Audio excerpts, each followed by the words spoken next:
The land of Punt was a mysterious and fabled place. It held great importance for the ancient Egyptians. Punt was renowned for its abundant riches and exotic goods. Our primary knowledge of this distant land comes from ancient Egyptian sources. These records describe Punt as a source of valuable materials. Egyptians revered Punt and actively sought trade with its people. The precise nature of Punt itself, beyond its valuable resources, remains somewhat elusive to modern historians.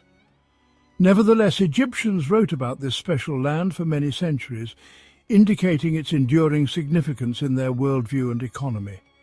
References to Punt span a remarkably long period in Egyptian history. They appear from the Old Kingdom around 2500 BCE right through to the late period after 700 BCE. This long history demonstrates a sustained and significant relationship between Egypt and Punt. The earliest accounts of Punt are somewhat general. However, later records, particularly from the New Kingdom, become much more detailed and illustrative. This extended period of interaction highlights Punt's consistent importance to the Egyptian state. Punt held a position of immense importance in ancient Egypt's network of trade. This was primarily because Punt supplied a variety of valuable goods that Egypt could not easily produce domestically. Many of these items were essential for important religious rituals. They also served as potent symbols of wealth, status, and royal power. Punt was perceived by the Egyptians as a distant land of plenty, almost legendary in its richness. Its diverse resources were highly coveted by the Egyptian elite, especially the pharaohs and high officials. The rulers of Egypt took considerable pride in their ability to acquire these exotic items from such a remote location. Beyond the acquisition of physical goods, successful trade with Punt brought considerable prestige to Egypt. It served as a clear demonstration of the pharaoh's power, influence, and divine backing. Gold was one of the most precious commodities that Egypt sought from the land of Punt. In ancient Egyptian culture, gold held profound symbolic meaning. It was considered to be the very flesh of the gods. Gold symbolized eternity, indestructibility, and divine power. Punt was recognized as one of the important sources for this highly prized metal. Egyptian goldsmiths were exceptionally skilled artisans. They transformed raw gold into stunning jewelry, intricate death masks for pharaohs, and sacred cult objects for temples. The regular influx of gold from Punt would have significantly supported these elaborate crafts. It also substantially added to the royal treasury, bolstering the economic power of the Egyptian state. The uses of gold in ancient Egypt were widespread and deeply integrated into expressions of power and piety. Royal tombs, such as the famous tomb of Tutankhamun, were lavishly filled with golden artifacts. These items were intended to accompany the deceased pharaoh into the afterlife. Temples dedicated to the gods were often adorned with gold leaf and electrum. Egypt, dominated by desert and the Nile Valley, had few native sources of high-quality timber. Fine woods like ebony were highly prized imports from Punt. Artisans crafted luxurious furniture and intricate inlays from ebony. Ivory sourced from elephant tusks was another sought-after material. Talented artisans carved ivory into beautiful designs.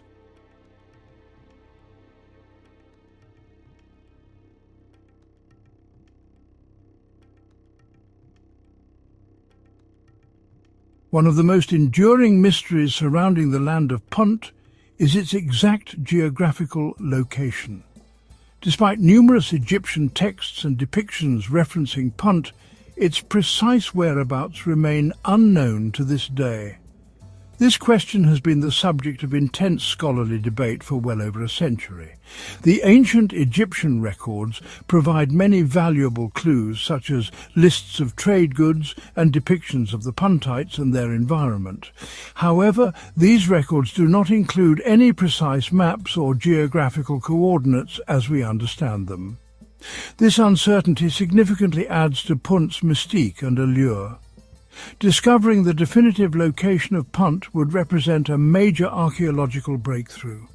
The ongoing search continues to fascinate historians and archaeologists worldwide. Many scholars currently favour a location for Punt in the Horn of Africa. This broad region includes parts of modern-day Somalia, Djibouti, Eritrea, and the eastern highlands of Ethiopia. The types of goods consistently exported from Punt, as listed in Egyptian records, strongly support this theory. Scholars have explored links between Punt and biblical lands like Ophir.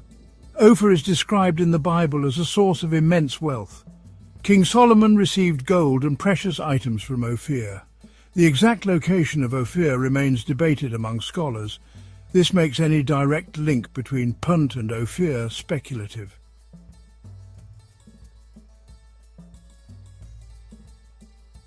The ancient Egyptians primarily travelled to the land of Punt by sea. Most expeditions involved carefully planned maritime voyages. Ships would depart from Egyptian ports on the Red Sea coast and sail southwards. This was a challenging and often perilous journey for ancient mariners. They needed robust, seaworthy ships and highly skilled sailors who understood the winds and currents of the Red Sea. The Egyptians developed important Red Sea ports, such as Wadi el-Jarf in the Old Kingdom and later Mersa Gawasis during the Middle Kingdom. These ports served as crucial departure and arrival points for the Punt expeditions. Depending on Punt's precise location and the specific route taken, some overland travel might also have been involved at the final stages of the journey. The logistics and challenges of these expeditions to Punt were considerable.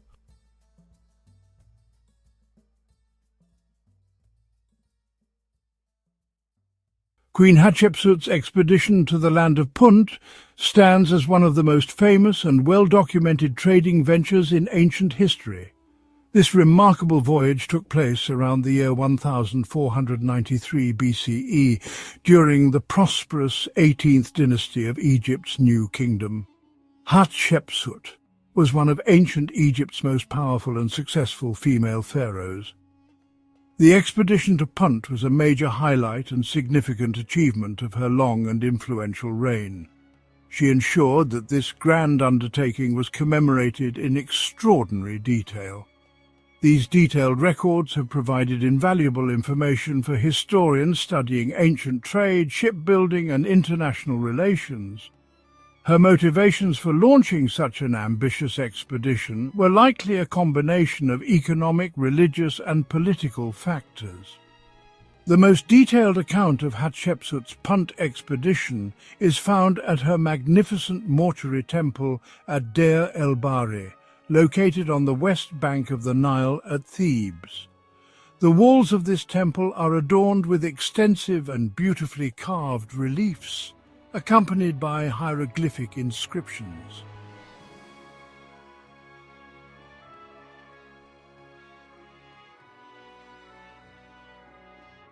The ancient Egyptians often referred to the land of Punt by a special and evocative name, Tanetja. This ancient Egyptian phrase is generally translated as land of the god or God's land. This particular designation strongly suggests that Punt held a profound and special religious significance for the Egyptians. It was clearly perceived as much more than just a source of material wealth and exotic commodities. Punt was viewed as a sacred, pure, and perhaps even primordial place. This elevated Punt above the status of ordinary foreign lands in the Egyptian worldview. It imbued the distant land with a distinct mystical quality and a sense of divine connection. This name itself reflects the deep reverence they held for Punt. There are several reasons why the Egyptians may have called Punt Tanetja. Punt's influence extended far beyond trade, permeating Egyptian art and religion. It was depicted as a land of abundance and beauty.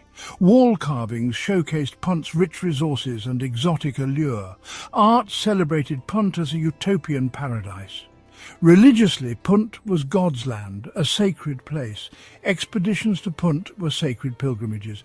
Queen Hatshepsut's journey exemplified its significance. Her expedition was documented in Deir el-Bahari. The return brought goods and tales of divine favour. Punt's legacy echoes through Egyptian mythology and identity. Despite Punt's prominent role in ancient Egyptian society, its exact location remains one of history's enduring mysteries. Scholars and historians have long debated where this enigmatic land might have been situated. Various theories suggest locations ranging from the Horn of Africa to the Arabian Peninsula.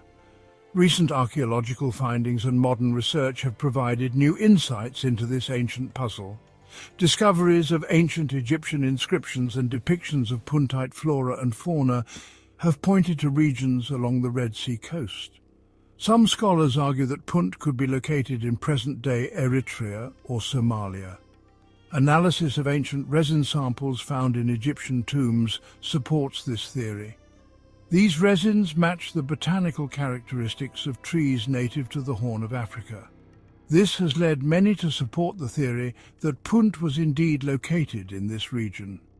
Recent underwater archaeological missions have uncovered remnants of ancient shipwrecks along the Red Sea. These findings suggest established maritime routes between Egypt and the Puntite lands. The debate, however, is far from settled. Some historians propose that Punt could have been a network of trade hubs rather than a single location. This theory aligns with the diverse array of products sourced from Punt, including gold, incense, ebony, and exotic animals. Each discovery brings us closer to understanding the true nature of this ancient land.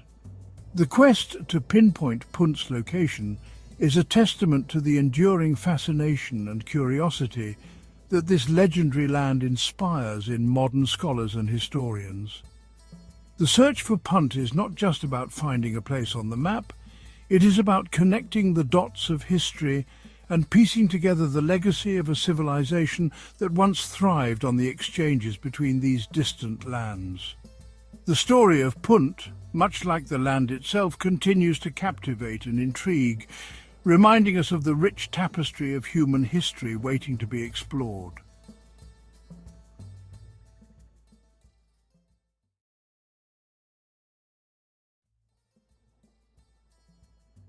Giovanni Battista Belzoni was a man of extraordinary strength and even greater ambition. His life was a testament to the power of determination and the pursuit of one's passions. Born in Padua, Italy in 1778, he towered over most at 6 feet 7 inches tall. His imposing stature was matched only by his larger-than-life personality and unyielding drive. Belzoni's early life was a colourful tapestry of adventure and enterprise. From a young age, he was fascinated by the world around him and sought to make his mark in it. He trained as a monk but felt drawn to a different path. The monastic life, with its quiet contemplation, could not contain his restless spirit. Europe in the late 18th century was in turmoil. The continent was a hotbed of political upheaval and social change, providing a backdrop for Belzoni's own transformations. Belzoni travelled widely, reinventing himself as a strong man in a travelling circus. His performances were not just about brute strength, they were a showcase of his ingenuity and showmanship. He captivated audiences with feats of strength and hydraulic inventions. His innovative spirit led him to create devices that amazed and entertained people across Europe. Yet his curious mind craved more. The life of a performer, though thrilling, was not enough to satisfy his intellectual hunger. Fate intervened when Belzoni found himself in Egypt in 1815. The allure of the ancient land with its rich history and enigmatic monuments, was irresistible to him. The land of the pharaohs, with its ancient mysteries, called to him. It was a place where he could combine his physical prowess with his intellectual curiosity. Little did he know he was about to embark on a journey that would change his life and the course of archaeology forever. His adventures in Egypt would lead to discoveries that would astonish the world. Belzoni's name would soon be synonymous with some of the most remarkable discoveries in Egyptian history. His legacy as a pioneering explorer and archaeologist would endure for generations to come. Egypt in the early 19th century was a land of opportunity for those with a thirst for discovery. Napoleon's expedition had rekindled Europe's fascination with ancient Egypt. The race was on to uncover its treasures. Belzoni, with his towering physique and unwavering determination, was perfectly suited for the task. He quickly became involved in the competitive world of antiquities hunting. He secured patronage from the British consul, Henry Salt, who recognized his potential. His first major assignment was to acquire a colossal bust of Rameses II. This 7-ton relic, known as Young Memnon, lay abandoned near the Ramesseum at Thebes. Transporting this behemoth seemed an impossible feat. Yet Belzoni, with his engineering skills and sheer willpower, was undeterred.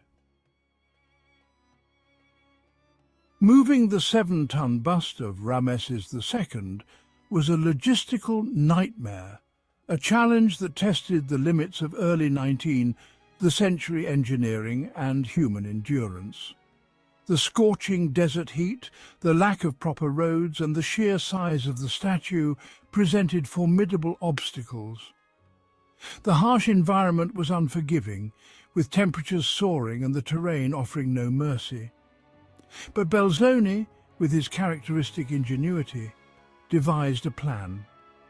His background as a circus strongman and engineer gave him unique insights into overcoming such monumental challenges. He assembled a team of hundreds of Egyptian labourers, each playing a crucial role in this Herculean task. They used palm tree trunks as rollers and levers to inch the massive bust forward. This method, though primitive, was effective in distributing the weight and making the statue movable. The operation took months of back-breaking work under the relentless Egyptian sun. The labourers toiled day and night, driven by the vision of completing this extraordinary task. Finally, against all odds, Belzoni succeeded in transporting the colossal bust to the Nile. This was a moment of triumph, a testament to human perseverance and ingenuity. From there it journeyed by boat to Alexandria and eventually to its final destination, the British Museum in London. The journey by water was no less challenging, requiring careful navigation and handling. This remarkable feat of engineering and determination cemented Belzoni's reputation as a legend in the field of archaeology. His success not only brought the bust to a global audience, but also highlighted the incredible achievements of ancient and modern engineering.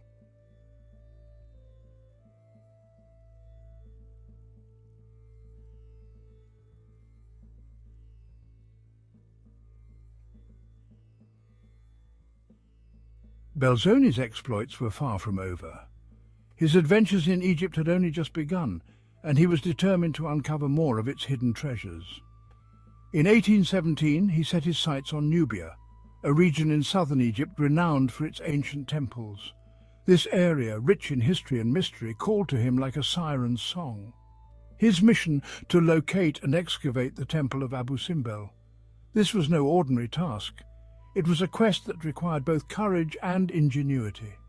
This temple, carved into a sandstone cliff, was said to be buried beneath the desert sands. Legends spoke of its grandeur, hidden away for centuries.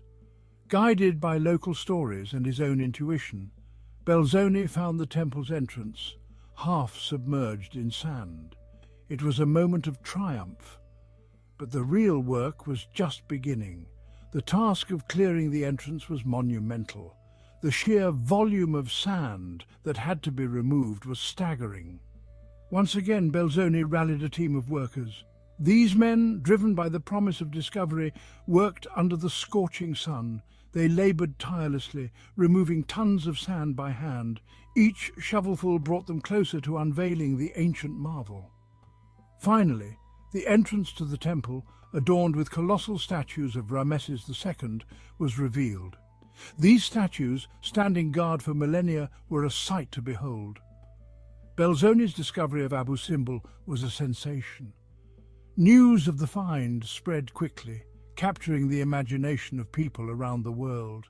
It offered the world a glimpse into the grandeur and power of the ancient Egyptian civilization. The Temple of Abu Simbel became a symbol of the enduring legacy of Egypt's past.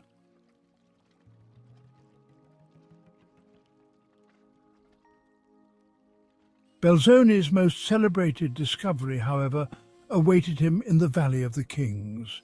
In 1817, he stumbled upon a hidden tomb. It belonged to Seti I, father of Ramesses II. The tomb, untouched for millennia, was a treasure trove of ancient art and history. Its walls were adorned with vibrant paintings depicting scenes from Egyptian mythology. The colours were as fresh as the day they were painted. Belzoni meticulously documented his findings. He created detailed drawings and took plaster casts of the tomb's decorations. He understood the importance of preserving this fragile record of the past. His work in the tomb of Seti I set a new standard for archaeological documentation.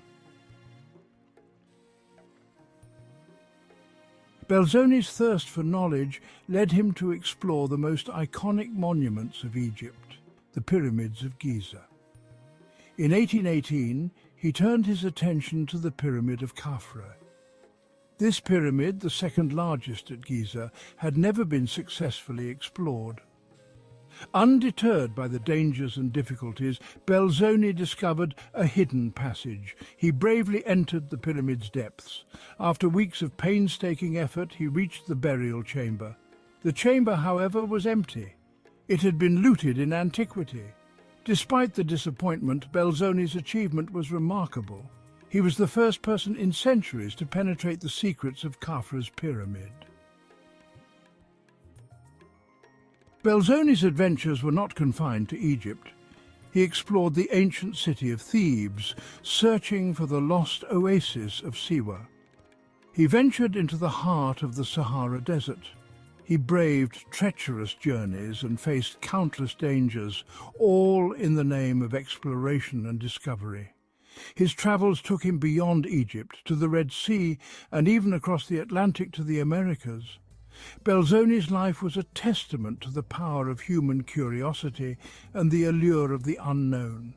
His explorations, documented in his journals and drawings, provided invaluable insights into the geography, history and cultures of the regions he visited. Belzoni's work extended far beyond the realm of archaeology.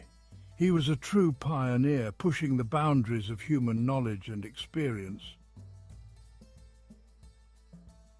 Tragically, Belzoni's adventurous life was cut short. He died in 1823 at the age of 45 from dysentery while on an expedition in West Africa. Despite his untimely death, Giovanni Belzoni left an indelible mark on the world. His discoveries in Egypt captivated the public imagination. He brought to light some of the most iconic treasures of ancient Egypt. His meticulous documentation of his findings set a new standard for archaeological practice. Belzoni's legacy extends beyond his individual discoveries. He helped to ignite a passion for Egyptology that continues to this day. His story serves as a reminder of the power of human curiosity and the importance of preserving our shared cultural heritage. Giovanni Belzoni lived in a time of great change and discovery. The world was opening up. Explorers like Belzoni were at the forefront, pushing the boundaries of human knowledge. His life and work offer us a fascinating glimpse into the past. They remind us of the importance of exploration, the thrill of discovery, and the enduring power of human curiosity. Belzoni's story is a testament to the enduring allure of ancient Egypt. It is a land of mystery and wonder. It continues to captivate and inspire us centuries after Belzoni first set foot on its shores. His legacy lives on, not just in the museums that house his discoveries, but in the hearts and minds of all who are drawn to the mysteries of the past.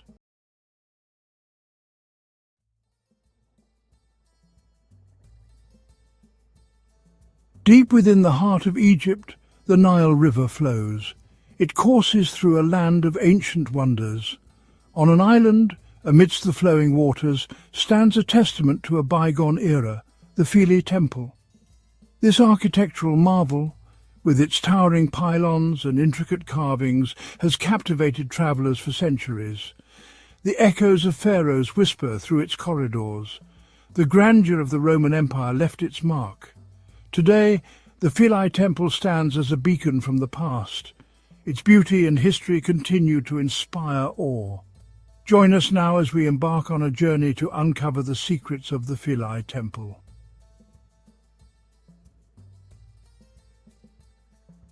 Philae, an island once believed to be the last place on earth to be touched by the rays of the setting sun. It was here, in this sacred space, that the ancient Egyptians built a temple.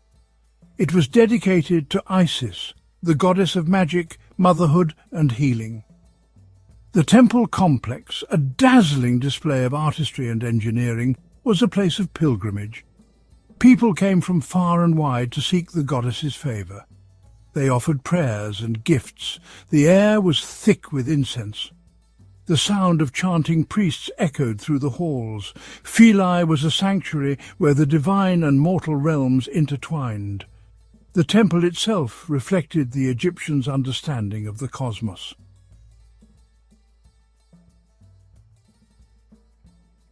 The story of Philae Temple begins not with a single pharaoh, but with many. Over centuries, from the late period to the Ptolemaic kingdom, they added their own mark to the island. Each addition was a testament to their devotion to Isis, a goddess deeply intertwined with the Egyptian belief in life, death and rebirth. The earliest structures were humble compared to the grand edifices of later years, yet they held a powerful significance. These were not merely buildings of stone, they were seen as the dwelling place of the divine. As each pharaoh ascended to power, they sought to honour Isis in grander and more elaborate ways. Massive pylons adorned with carvings depicting the pharaoh's victories and piety rose towards the heavens.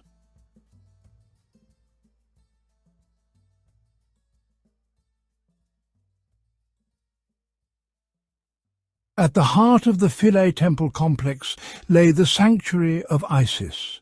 This was the most sacred space within the temple. It was here that the cult statue of the goddess was kept. The sanctuary was a place of profound mystery. Only the pharaoh and a select few priests were allowed to enter its hallowed halls. Here, amidst flickering oil lamps and the scent of incense, they performed daily rituals to honour Isis. The walls of the sanctuary were adorned with intricate reliefs. These images told the story of Isis and Osiris, her husband, who had been murdered by their brother Set.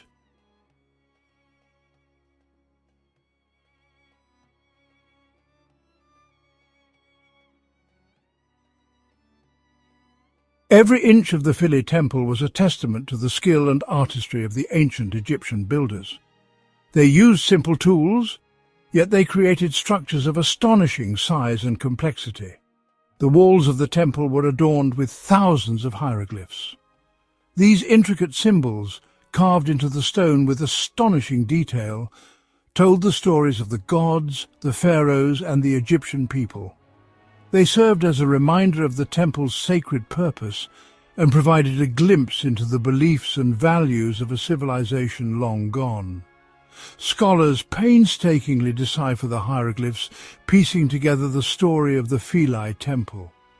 Each inscription is a window into the past, offering a glimpse into the hearts and minds of the ancient Egyptians.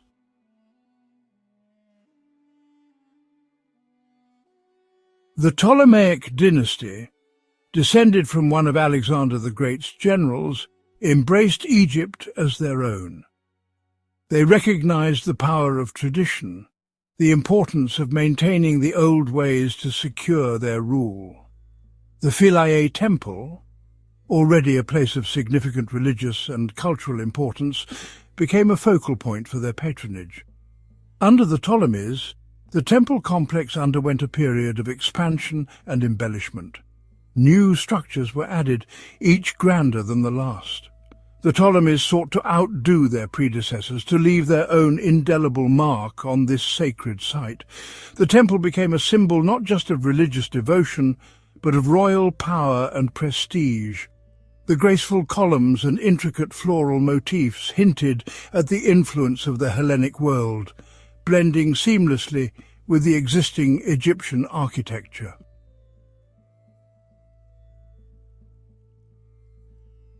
With the arrival of the Romans, Egypt entered a new chapter in its long history. Yet the reverence for Philae Temple continued. The Romans, ever pragmatic, recognized the importance of respecting local customs and beliefs. The Roman emperors, keen to legitimize their rule in Egypt, continued the tradition of honoring Isis. They funded the construction of new buildings within the temple complex. The temple, already a testament to centuries of Egyptian faith, now bore witness to the might of Rome.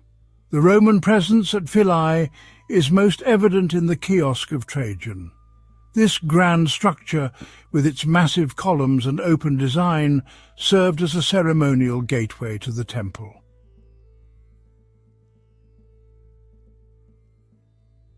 The Philae Temple was more than just a place of worship for Isis. It was a microcosm of the religious syncretism that characterized Egypt during the Roman period. Here, Egyptian and Roman gods were worshipped side by side. Beliefs and practices intertwined, creating a rich and complex religious tapestry.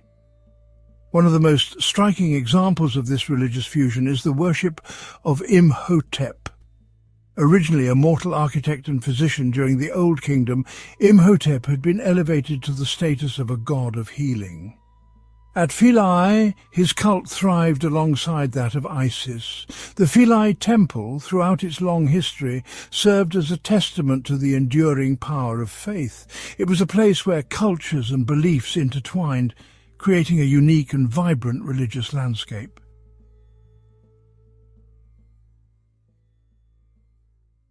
Philae Temple.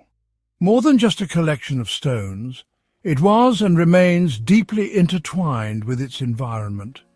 The ancient Egyptians saw the temple, situated on its island, as a microcosm of the cosmos. The Nile, the lifeblood of Egypt, played a crucial role in the temple's symbolism and function. The annual floods, though destructive, were also seen as a time of renewal. They deposited fertile silt on the surrounding land, ensuring bountiful harvests. The temple, rising above the floodwaters, symbolized the triumph of order over chaos. The island itself, known as Philae in ancient times, was considered sacred. It was believed to be the burial place of Osiris, the god of the underworld and rebirth.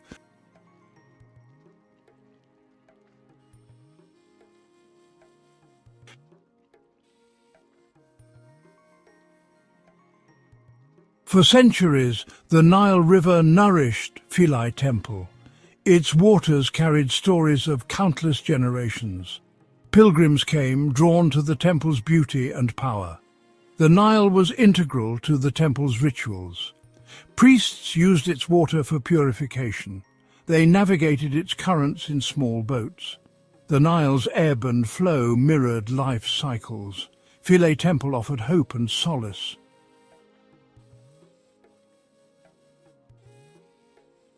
Time, as it often does, brought change to the Nile River and the Philae Temple.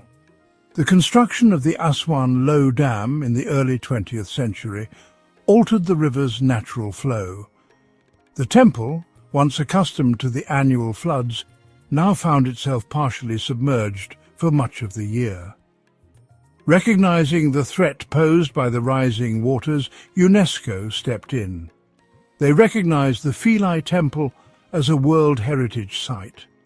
It was a place of outstanding universal value, a testament to human creativity and ingenuity. A daring and unprecedented rescue plan was devised. The temple would be dismantled block by numbered block and moved to higher ground.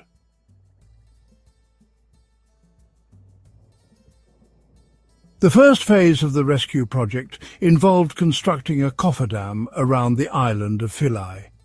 This massive barrier, built to hold back the waters of the Nile, was a feat of engineering in itself. It had to be strong enough to withstand the pressure of millions of gallons of water, yet delicate enough to avoid damaging the very monument it was meant to protect. With the cofferdam in place, the painstaking work of dismantling the temple began. Each stone, some weighing as much as 20 tons, had to be carefully documented, numbered and removed. The stones, once separated, were transported by barge to their new home, a nearby island named Agilkia.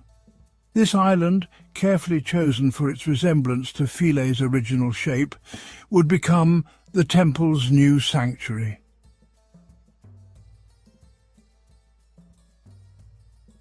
Agilkia, once a barren rock, was transformed into a mirror image of Philae. The temple, meticulously reassembled using the original stones, rose again in its full glory. The carvings, the columns, the sanctuaries, all were painstakingly restored, ensuring that the spirit of Philae lived on. The relocation of the Philae Temple was not merely a triumph of engineering, it was a testament to the power of international collaboration. Today, the Philae Temple stands on Agilkia Island as a beacon of resilience. The waters of the Nile, once threatening to consume it, now lap gently at its base, a constant reminder of the enduring power of human ingenuity.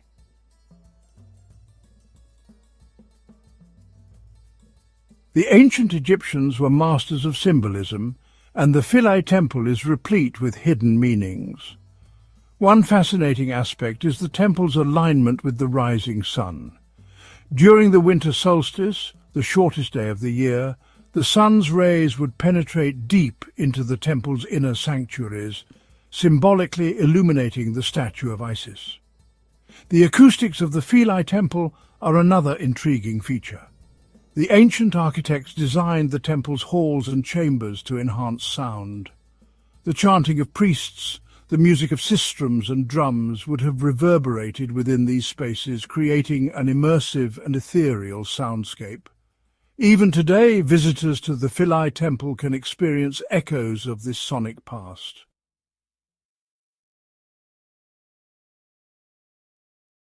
The Philae Temple, despite its grandeur, was never truly finished.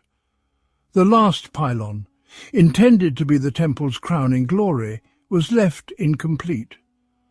Legend has it that the workers, sensing the imminent arrival of the Romans, downed their tools and fled, leaving the pylon unfinished. Another tale speaks of a wise old stonemason who, entrusted with carving the final inscription on the pylon, had a vision. Knowing that his work would one day be submerged beneath the Nile, he chose to leave the pylon unfinished, a symbolic act of acceptance of the cyclical nature of time and fate. The unfinished pylon stands as a poignant reminder that even the grandest of human endeavours are subject to the whims of fate and the passage of time.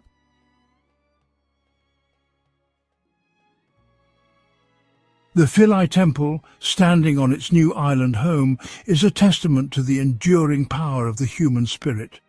It symbolises resilience, a monument to our need to create, believe and connect with something greater. For centuries, this sacred site witnessed the ebb and flow of civilizations. Pharaohs, Ptolemies, Romans each left their mark, adding to its storied history. Once threatened by the Nile, it now stands as a beacon of hope, preserving our cultural heritage.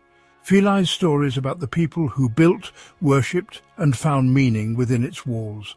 It's a tale of belief, time's cycle, and the human spirit overcoming adversity.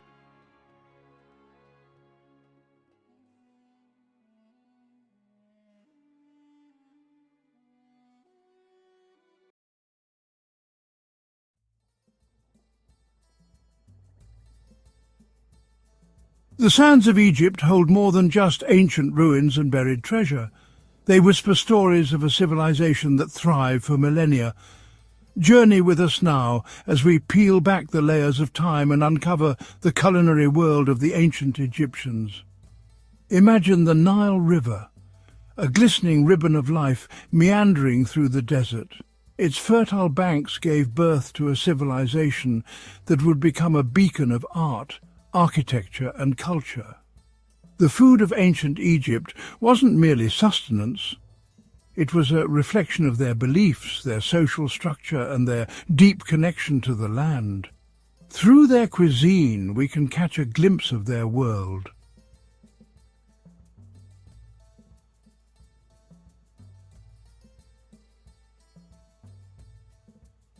Their culinary legacy, much like their towering pyramids, stands as a testament to their ingenuity and sophistication. They transformed simple ingredients, gifted to them by the Nile, into dishes both practical and indulgent. They understood the art of flavour, the delicate dance of herbs and spices, and the importance of preserving food in a land where the sun blazed relentlessly. It's time to uncover the secrets of their kitchens, explore the ingredients that graced their tables, and discover the flavours that tantalized their palates. Join us as we embark on a culinary adventure through time. Prepare to be transported back in time to a world where food was more than just sustenance. It was a celebration of life itself.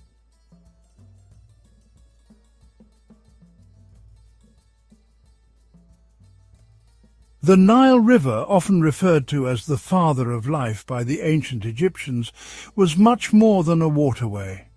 It was the lifeblood of the civilization, its ebb and flow dictating the rhythm of their lives. Wheat, barley and emmer, these grains, nurtured by the Nile's annual floods, were the staples of their daily bread. Bread, in its various forms, was the cornerstone of their meals, a testament to the land's generosity.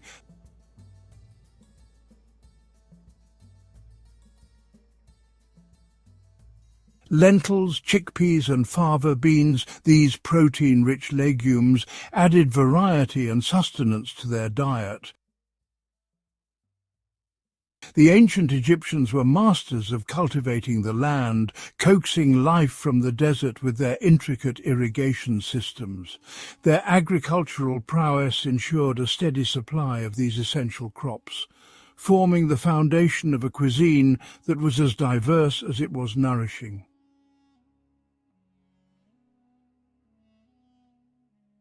Onions, garlic and leeks, these pungent bulbs, added depth and complexity to their dishes. Lettuce, cucumbers and radishes, these refreshing vegetables, provided a welcome respite from the desert heat. Dates, figs and pomegranates, these sweet treats, offered a burst of natural sugar and were enjoyed fresh or dried. The Nile Valley, with its fertile soil and predictable floods, provided the ancient Egyptians with a rich tapestry of flavours. They embraced the land's offerings, incorporating a variety of vegetables and fruits into their diet, creating a cuisine that was both flavourful and nutritious.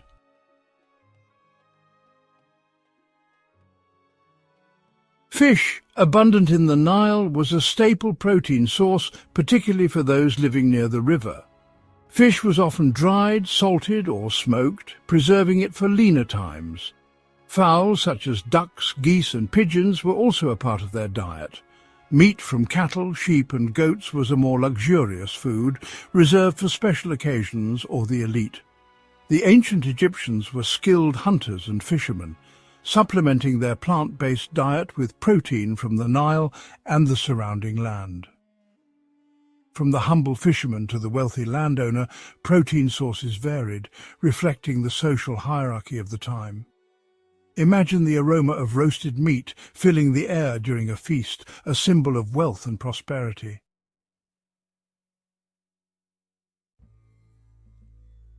While the common people of Egypt relied on the Nile's bounty for their sustenance, the pharaohs and the elite enjoyed a lavish and diverse diet. For the pharaohs, food was not merely fuel. It was a symbol of their status, power, and divine right to rule. Spices like cumin, coriander, and saffron imported from distant lands infused their dishes with exotic aromas and tastes. Honey, a symbol of wealth and luxury, was used liberally to sweeten their food and drinks.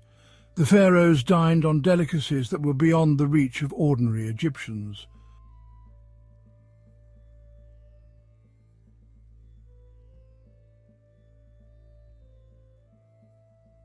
Their tables boasted roasted gazelle, wild duck, and even ostrich, hunted in the distant deserts and brought back to the palace as a testament to their power.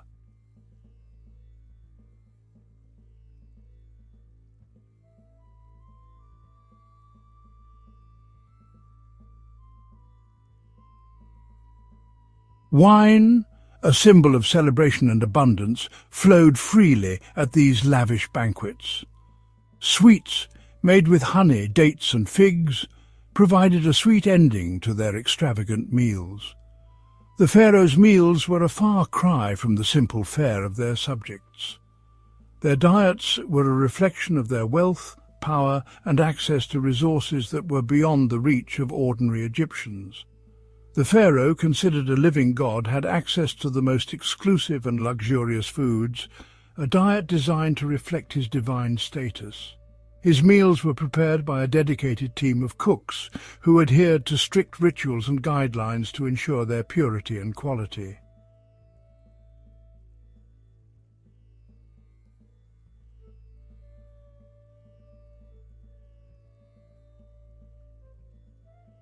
While the pharaohs and the elite indulged in lavish feasts, the lives of ordinary Egyptians revolved around a more modest but no less flavorful culinary tradition. Imagine bustling marketplaces, filled with the sights, sounds and smells of daily life, where farmers brought their produce, fishermen their catch, and bakers their freshly baked bread. The common people, while not privy to the exotic ingredients that graced the pharaoh's tables, possessed a deep understanding of how to transform simple, locally sourced ingredients into satisfying and flavorful meals. They understood the art of preserving food, drying fish and meats in the scorching desert sun, pickling vegetables in vinegar and salt, ensuring that nothing went to waste. Their meals were a celebration of the Nile's bounty, a testament to their resilience and their ability to adapt to the challenges of their environment.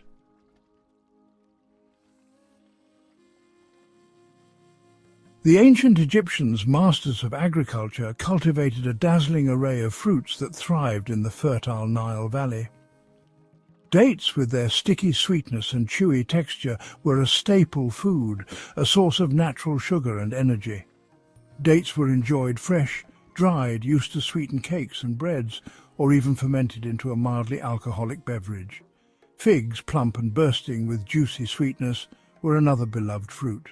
Figs were eaten fresh, dried into chewy treats, or used to make jams and preserves. Pomegranates, with their jewel-toned seeds and tart, refreshing flavour, were highly prized. Pomegranates were enjoyed fresh, their juice used to make refreshing drinks, or their seeds sprinkled over salads and desserts for a touch of colour and tang.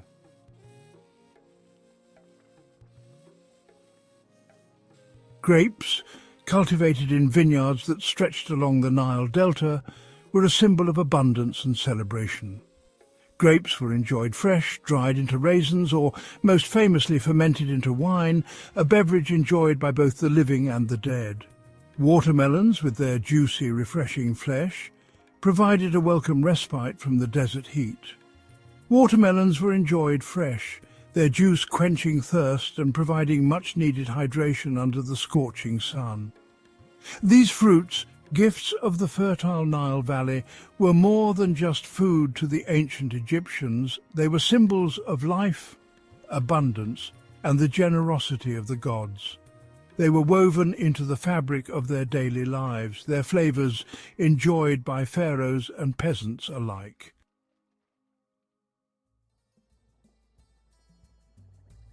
Fishermen skilled in the art of netting and trapping would cast their nets into the Nile's waters, hauling in a variety of fish from small perch to large Nile perch, their silver scales glinting in the sun.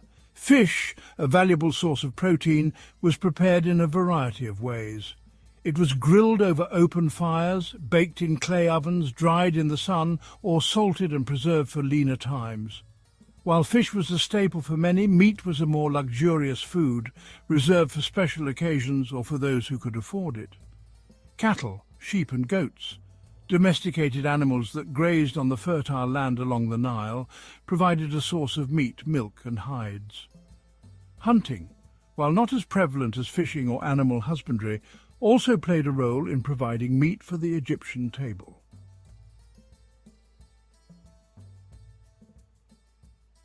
Honey, often referred to as liquid gold by the ancient Egyptians, was far more than just a sweetener. It was a symbol of purity, a gift from the gods and a prized ingredient in their culinary repertoire. Honey was used to sweeten cakes, pastries and desserts, adding a touch of luxury to their otherwise simple fare.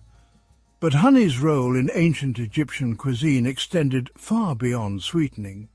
It was used as a glaze for roasted meats, its sweetness caramelizing over the fire, creating a rich, flavorful crust.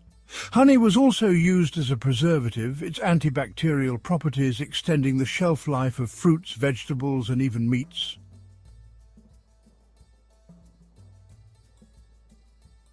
The ancient Egyptians, renowned for their trade networks that spanned the ancient world, had access to a treasure trove of spices, each one adding its unique flavor and aroma to their cuisine. Imagine caravans laden with exotic spices arriving from distant lands, their arrival a cause for celebration in the bustling marketplaces of ancient Egypt. Cumin, with its warm, earthy flavor, was a staple spice used generously in stews, soups and roasted meats. Imagine the comforting aroma of cumin seeds toasted in a clay pot, their essential oils released, filling the air with their warm, inviting scent. Coriander, with its citrusy, slightly sweet flavor, was another favorite, used to add a refreshing note to dishes. Imagine the delicate green leaves of the coriander plant, chopped finely and sprinkled over salads, stews and even desserts. Their fresh, vibrant flavor a welcome contrast to the richness of many Egyptian dishes. Fennel, with its licorice-like flavor, was used to add a subtle aniseed note to dishes, particularly those featuring fish or seafood. Imagine the delicate fronds of the fennel bulb, used to infuse broths and stews with their unique flavor, adding a layer of complexity to the overall taste.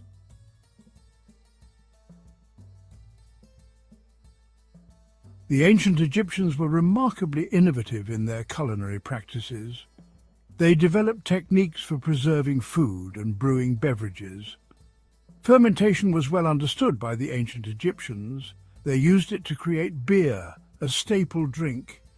Bread making involved sourdough starter, giving bread its tangy flavor. They also created sweets using honey, dates, figs and nuts. These innovations left an indelible mark on the world of food and drink.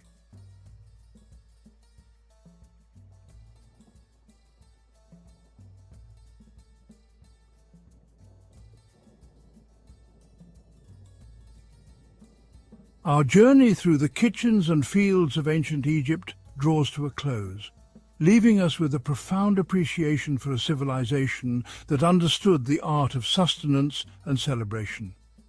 We've explored the bounty of the Nile, from its humble grains to its succulent fruits. witnessing how these simple ingredients were transformed into meals that nourished both body and soul.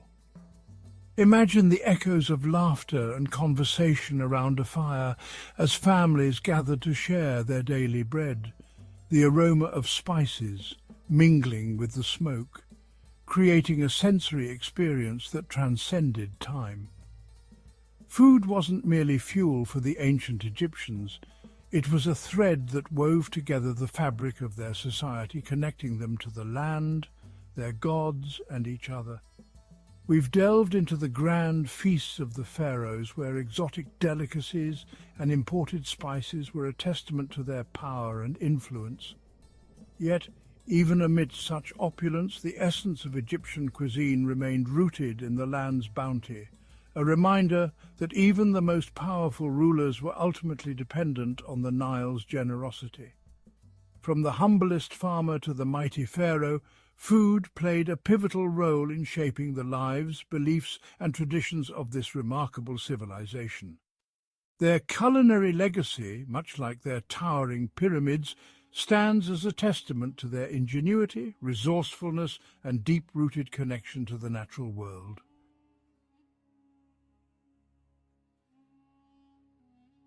As we bid farewell to the sights, smells and tastes of ancient Egypt, let us carry with us a newfound appreciation for the simple yet profound act of sharing a meal. Their story reminds us that food is more than just sustenance. It's a celebration of life, a bridge across cultures and generations, and a powerful reminder of our shared humanity. The echoes of their culinary traditions can still be heard in the cuisines of modern Egypt and beyond, a testament to the enduring legacy of a civilization that understood the true meaning of a life well lived, one shared with loved ones, around a table laden with the fruits of the earth. Their story is a reminder that even as time marches on, the fundamental human need for nourishment and connection remains unchanged. So the next time you break bread with loved ones, take a moment to appreciate the legacy of the ancient Egyptians, whose culinary innovations continue to enrich our lives today.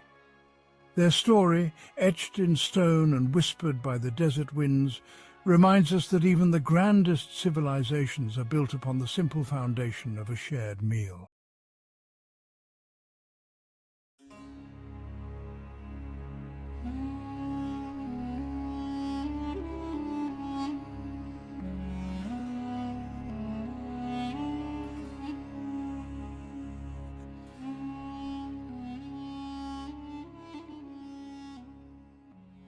Imagine sailing across the tranquil waters of Lake Nasser in southern Egypt, where the serene environment envelops you in a sense of timelessness.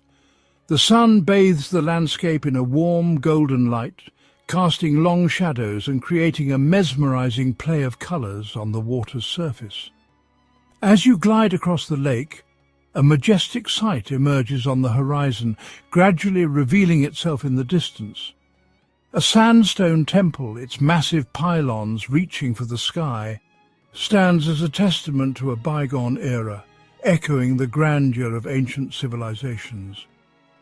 This is the Temple of Kalabsha, a magnificent structure that has witnessed the ebb and flow of history for over 2 millennia, standing proudly by the lake. The Temple of Kalabsha, originally situated at Bab al-Kalabsha, was one of the largest and most impressive temples in Nubia, showcasing the architectural prowess of its builders. Nubia, an ancient region spanning southern Egypt and northern Sudan, was a land of rich history and vibrant culture, where the past and present intertwine. The Nubians, renowned for their strength and resilience, developed a unique civilization that interacted closely with their Egyptian neighbors, sharing and exchanging cultural and technological advancements. The Temple of Kalabsha stands as a powerful symbol of this dynamic relationship, embodying the rich tapestry of Nubian and Egyptian history. The Temple of Kalabsha was dedicated to Mandulis, the Nubian sun god. This magnificent structure stands as a testament to the rich cultural and religious heritage of ancient Nubia. Mandulis, often depicted as a falcon-headed man, represented power, protection and healing in Nubian belief. His image adorned many temples and monuments, symbolizing his importance in the daily lives of the Nubian people. He was a central figure in the Nubian pantheon, revered as a benevolent deity who brought light and life to the land. The sun, a vital element in Nubian culture, was seen as his divine manifestation. The temple at Kalabsha served as a place of worship and devotion, where offerings were made and rituals performed to honor this powerful god. Priests conducted ceremonies to ensure the favor of Mandulis, seeking his blessings for prosperity and health. The construction of the temple spanned several centuries, beginning during the Roman period in the reign of Emperor Augustus around 30 BC. This long construction period allowed for a blend of styles and influences. Over the years, subsequent rulers, including Roman emperors and Nubian kings, added their own contributions to the temple complex. Each ruler left their mark, enriching the temple's history and significance. This blend of architectural styles and artistic influences reflects the diverse cultural tapestry that shaped the history of Kalabsha. The temple stands as a symbol of the enduring legacy of Nubian and Roman collaboration. The Temple of Kalabsha, built with sandstone quarried from the surrounding desert, is a masterpiece of ancient architecture. Its massive pylons, adorned with intricate carvings, lead into a series of courtyards, halls and sanctuaries. The walls of the temple are covered with hieroglyphics and reliefs depicting scenes from Egyptian mythology, religious rituals and the lives of pharaohs. Within the temple's sacred chambers, priests perform daily rituals, offering prayers and sacrifices to appease the gods. The scent of incense filled the air as worshippers gathered in the courtyards, seeking the favor of Mandulis and other deities. The temple was not only a place of worship, but also a center of learning and culture, where scribes copied sacred texts and artists honed their skills.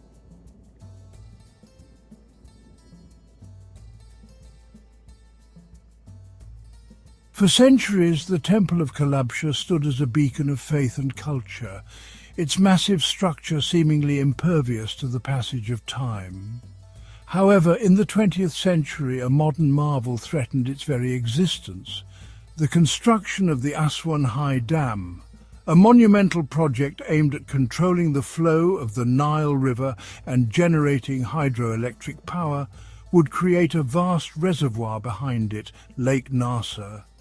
The rising waters of Lake Nasser would submerge many ancient sites, including the Temple of Kalabsha. Recognizing the immense historical and cultural value of these monuments, the Egyptian government, in collaboration with UNESCO, launched an international campaign to save them from a watery grave.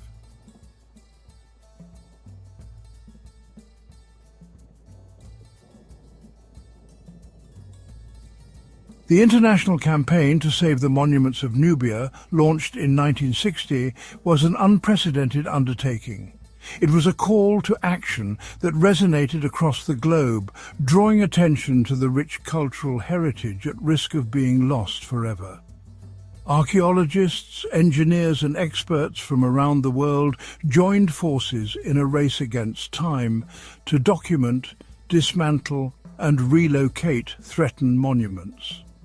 This collaborative effort showcased the power of international cooperation in preserving history.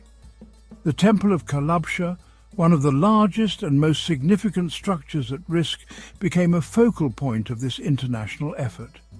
Its grandeur and historical importance made it a symbol of the campaign's success. The relocation process was a remarkable feat of engineering. It required innovative solutions and meticulous planning to ensure the temple's integrity was maintained throughout the move. First, the temple was meticulously documented, with every stone, carving and inscription carefully photographed and catalogued. This detailed record was crucial for the accurate reassembly of the temple at its new location. Then, the temple was carefully dismantled, with each block numbered and its original location recorded.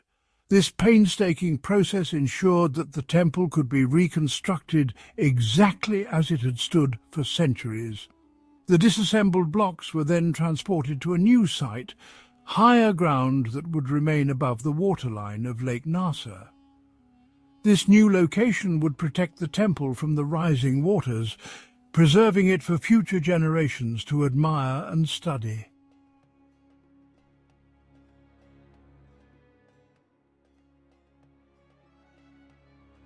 After years of meticulous work, the Temple of Kalabsha was reassembled on a small island just south of the Aswan High Dam.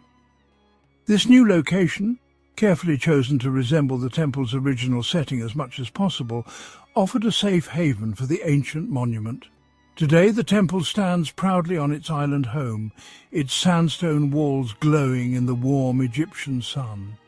The relocation of the Temple of Kalabsha stands as a testament to the power of international cooperation and the importance of preserving our shared cultural heritage. It serves as a reminder that even in the face of seemingly insurmountable challenges, humanity can come together to protect the treasures of the past for future generations.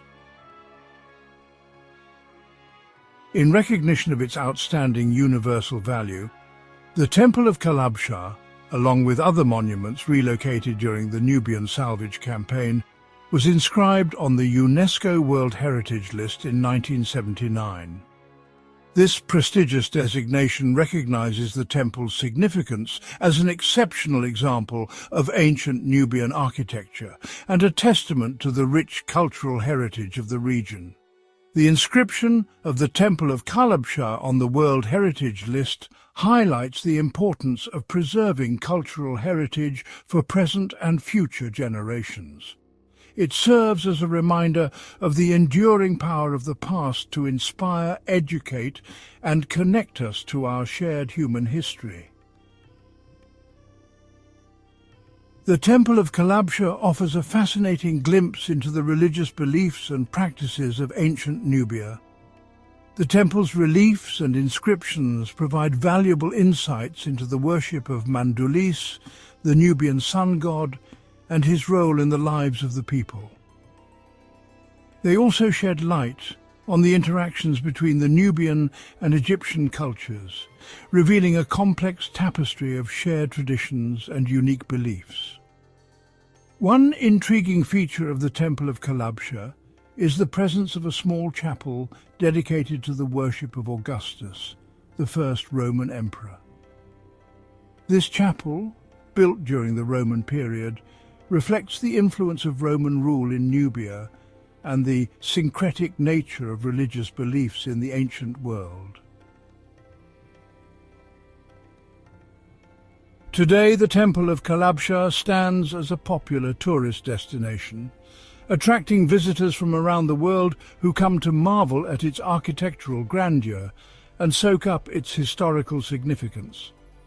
As you explore the temple's courtyards and chambers, let your imagination transport you back in time to an era of pharaohs, gods, and ancient rituals. The Temple of Kalabsha is more than just a monument. It is a living testament to the enduring power of human ingenuity, resilience, and the timeless allure of the past. Its journey from its original location on the banks of the Nile to its new home on Lake Nasser serves as a powerful reminder of the importance of preserving our shared cultural heritage for generations to come.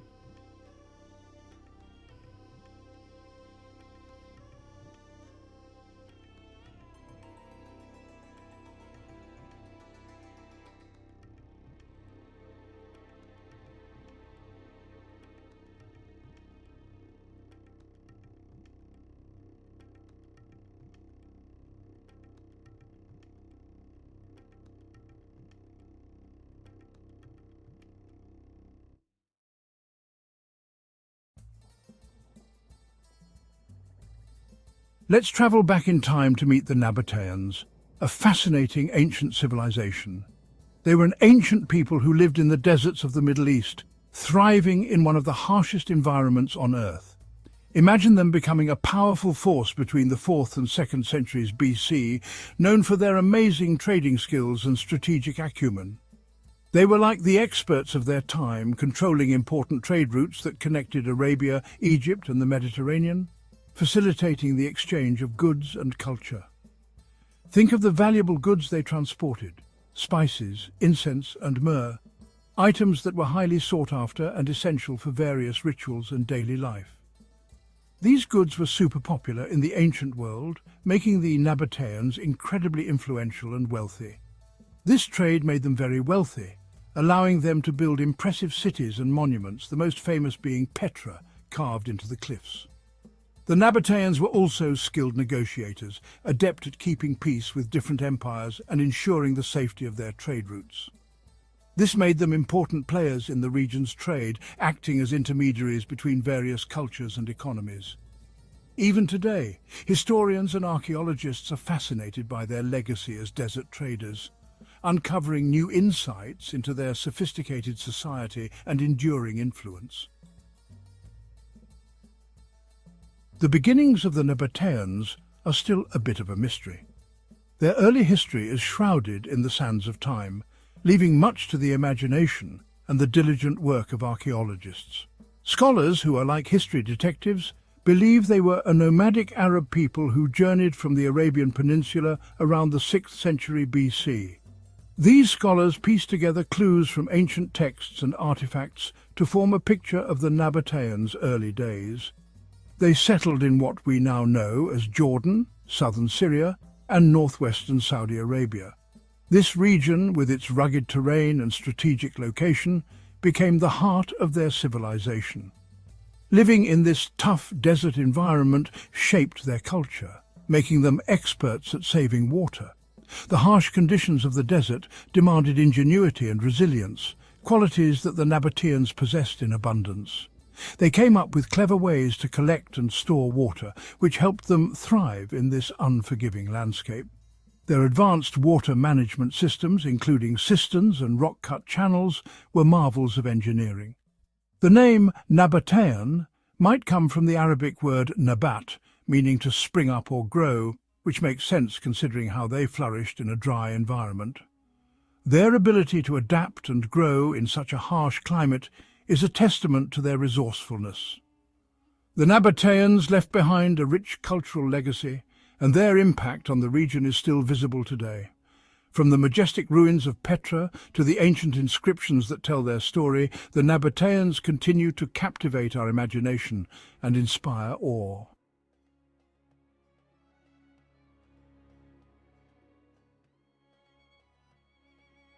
The Nabataeans were known for their advanced and fair society. Unlike many ancient civilizations, they didn't believe in slavery. They believed in working together and sharing responsibility, valuing equality and fairness. The Nabataeans were ruled by a royal family, but their system wasn't like a monarchy where the king has absolute power. The king had advisors and a council to give him advice, which suggests a kind of democracy in their government. This focus on justice and collaboration made them successful, creating a strong sense of community. It helped them manage their trade networks and maintain stability for centuries. Their societal structure shows us their progressive values.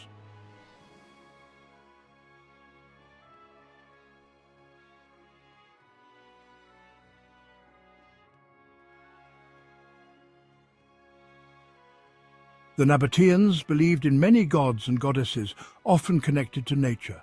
They respected the power of the sun, mountains and water. Dushara, the god of the mountains, was their main god, and they also worshipped Alat, a goddess of fertility and prosperity.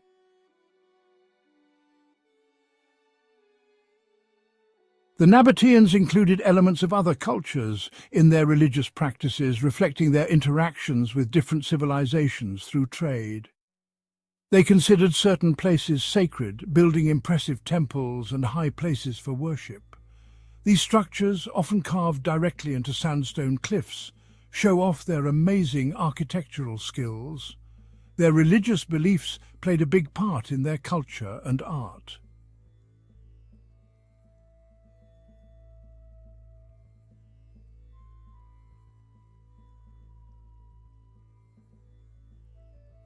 The Nabataean kingdom was in a very strategic location, nestled in the heart of the ancient world. They lived in a region that is now Jordan, southern Syria, and parts of Saudi Arabia, a vast and diverse landscape that offered both challenges and opportunities. Their territory included important trade routes, which were the lifeblood of their economy and culture. These routes crossed the Arabian Peninsula and connected to the Mediterranean Sea, facilitating the exchange of goods, ideas and cultures. This strategic location was really important for their economic success, allowing them to become a central hub in the ancient world. It allowed them to control the flow of goods between the East and the West, making them indispensable to traders and merchants.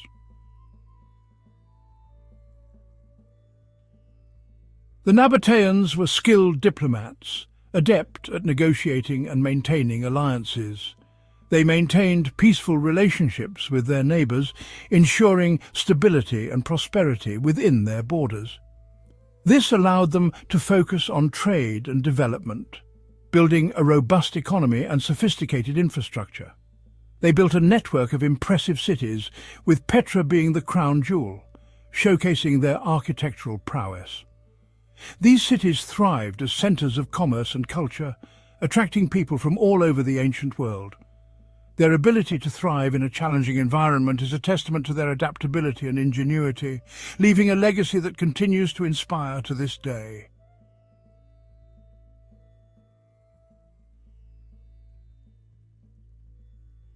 The Nabataeans were masters of trade. They dominated the lucrative incense route. This route brought frankincense, myrrh and spices from southern Arabia to the Mediterranean.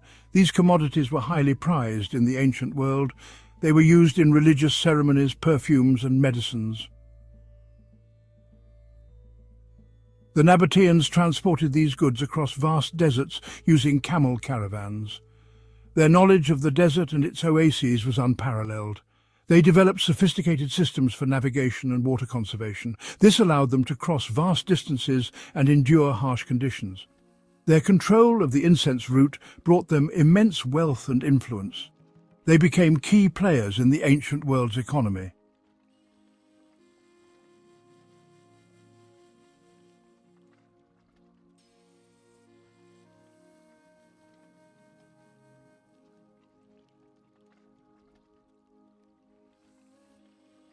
The Nabataeans are perhaps best known for their capital city, Petra. This magnificent city, located in Jordan, is a UNESCO World Heritage Site. Petra is renowned for its awe-inspiring rock-cut architecture. The city is carved directly into towering sandstone cliffs. The most iconic structure in Petra is the treasury. This elaborate facade, carved into the cliff face, is a testament to the Nabataeans' architectural genius. It served as a royal tomb. Petra was more than just a city. It was a symbol of Nabataean wealth and power. It showcased their mastery of engineering and art.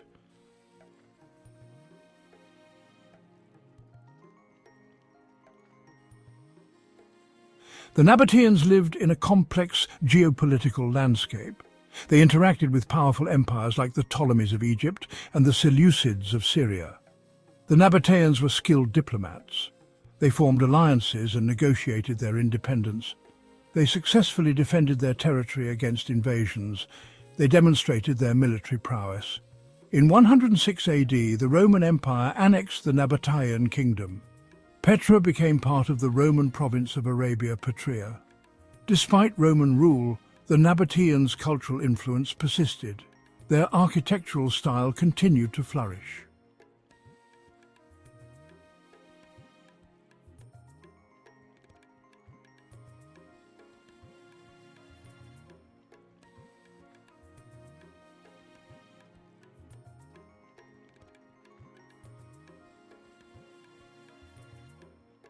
The Nabataean kingdom may have fallen to the Romans. However, their legacy continues to resonate today. Their impressive architectural achievements, particularly Petra, continue to inspire awe and wonder. Their innovative water management systems are still studied by modern engineers. The The Nabataeans made significant contributions to art, language and culture. They developed a distinctive script. This script influenced the development of the Arabic alphabet. Their artistic motifs, blending Eastern and Western influences, reflect their cosmopolitan nature. The Nabataeans were a remarkable civilization. They thrived in a challenging environment. They built a prosperous kingdom on trade and innovation. Their story is a testament to human ingenuity and resilience. Their legacy continues to enrich our understanding of the ancient world.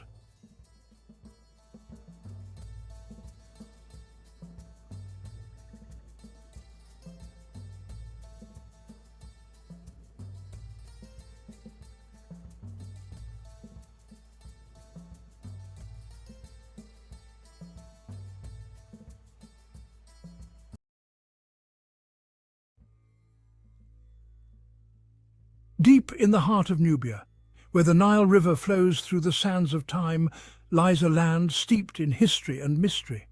This ancient region with its vast deserts and fertile riverbanks has been a cradle of civilization for millennia. Here stand the colossal temples of Abu Simbel, a marvel of ancient engineering and artistry. These towering monuments, carved directly into the sandstone cliffs, are guarded by 4 colossal statues of Ramesses II. Each statue, with its intricate details and imposing presence, tells the story of a time when pharaohs ruled with divine authority. Their imposing figures, each reaching over 65 feet in height, have captivated travelers and explorers for centuries.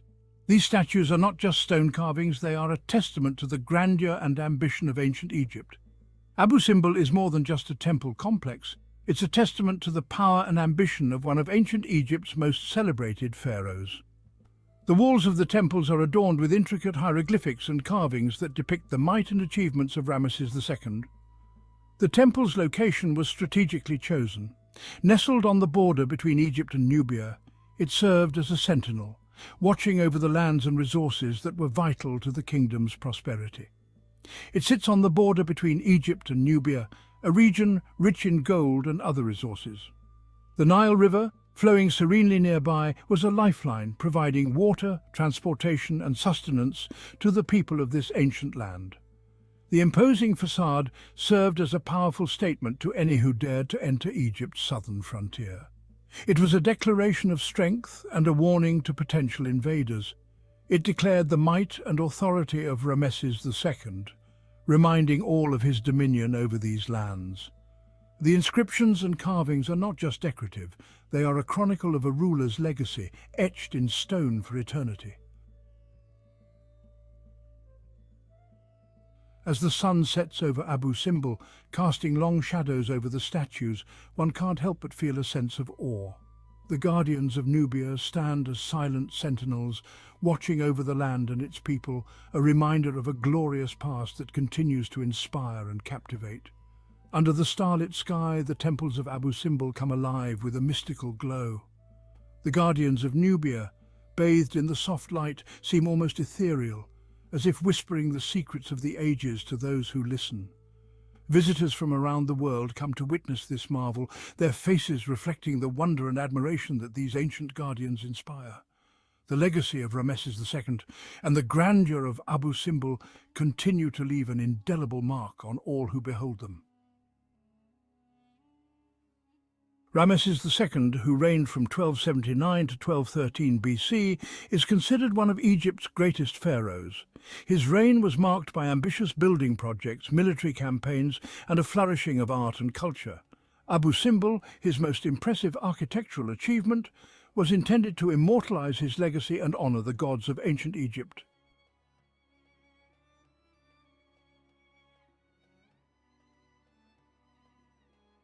Over time, the sands of the desert swallowed Abu Simbel. The temples lay forgotten for centuries, their existence known only through local legends. Then, in 1813, Swiss explorer Johann Ludwig Burckhardt stumbled upon the site. He was captivated by the sight of the colossal statues peeking out from beneath the sand.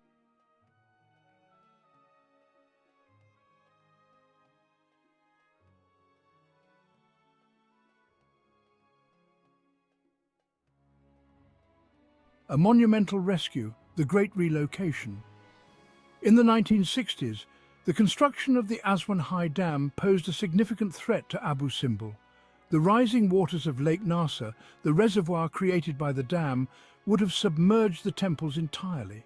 To save this ancient wonder, UNESCO launched an unprecedented international rescue operation. The temples were carefully cut into massive blocks, each weighing between 20 and 30 tons. These blocks were then transported and reassembled on higher ground 200 feet above the original site. The relocation was a remarkable feat of engineering and international cooperation, ensuring the preservation of Abu Simbel for generations to come.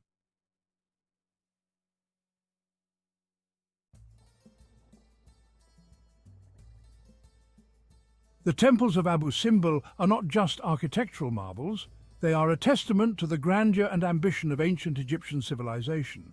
Nestled on the western bank of Lake Nasser, these temples have stood the test of time, witnessing the rise and fall of empires. Abu Simbel consists of two temples. These monumental structures were originally carved out of the mountainside during the reign of Pharaoh Ramesses II in the 13th century BC.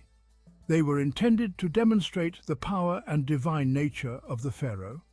The larger temple, the Great Temple, is dedicated to Ramesses II himself, as well as the gods Amun, Ra-Horakhti and Ptah. The facade of the Great Temple is dominated by four colossal statues of Ramesses II, each standing over 20 meters tall, gazing out across the desert. The interior is a labyrinth of halls and chambers adorned with intricate reliefs and towering statues. These halls were designed to impress and inspire awe, with every surface covered in detailed carvings that tell the story of Ramesses II's reign and his divine right to rule. The small temple, is dedicated to Ramesses II's beloved wife, Queen Nefertari, and the goddess Hathor. This temple is equally impressive, with its own set of statues and carvings that celebrate the queen's beauty and grace. The walls of both temples are covered in detailed carvings. These carvings are not just decorative, they are a visual record of the beliefs, achievements, and daily life of the ancient Egyptians. These carvings depict scenes from Ramesses II's reign, including his military victories, religious ceremonies, and family life. They provide a glimpse into the world of ancient Egypt, showing us the pharaoh's prowess in battle, his devotion to the gods, and his role as a family man. The vibrant colours, miraculously preserved for millennia, bring these ancient stories to life. The hues of red, blue, yellow and green are as vivid today as they were thousands of years ago, allowing us to connect with the past in a way that words alone cannot convey.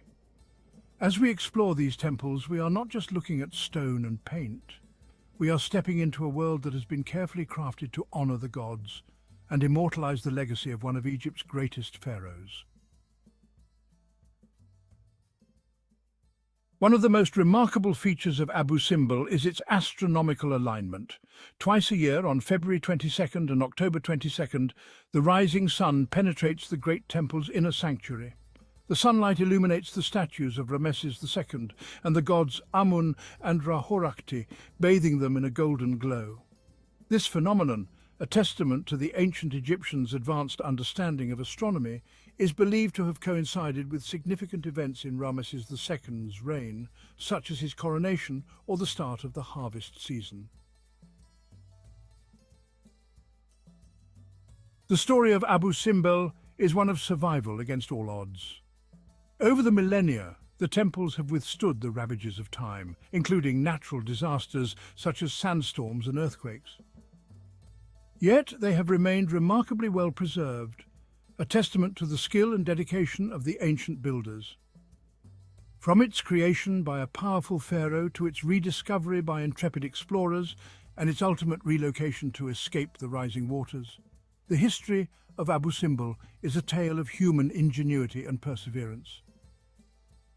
The temples are a source of inspiration, reminding us of the incredible achievements of the past and the importance of preserving our cultural heritage. It serves as a powerful reminder of the enduring legacy of ancient Egypt and the importance of preserving our shared cultural heritage for generations to come. The ongoing preservation efforts at Abu Simbel ensure that this remarkable site will continue to inspire and educate people for many years to come. As we look to the future, we must remain committed to protecting and celebrating the rich history and cultural achievements of our ancestors.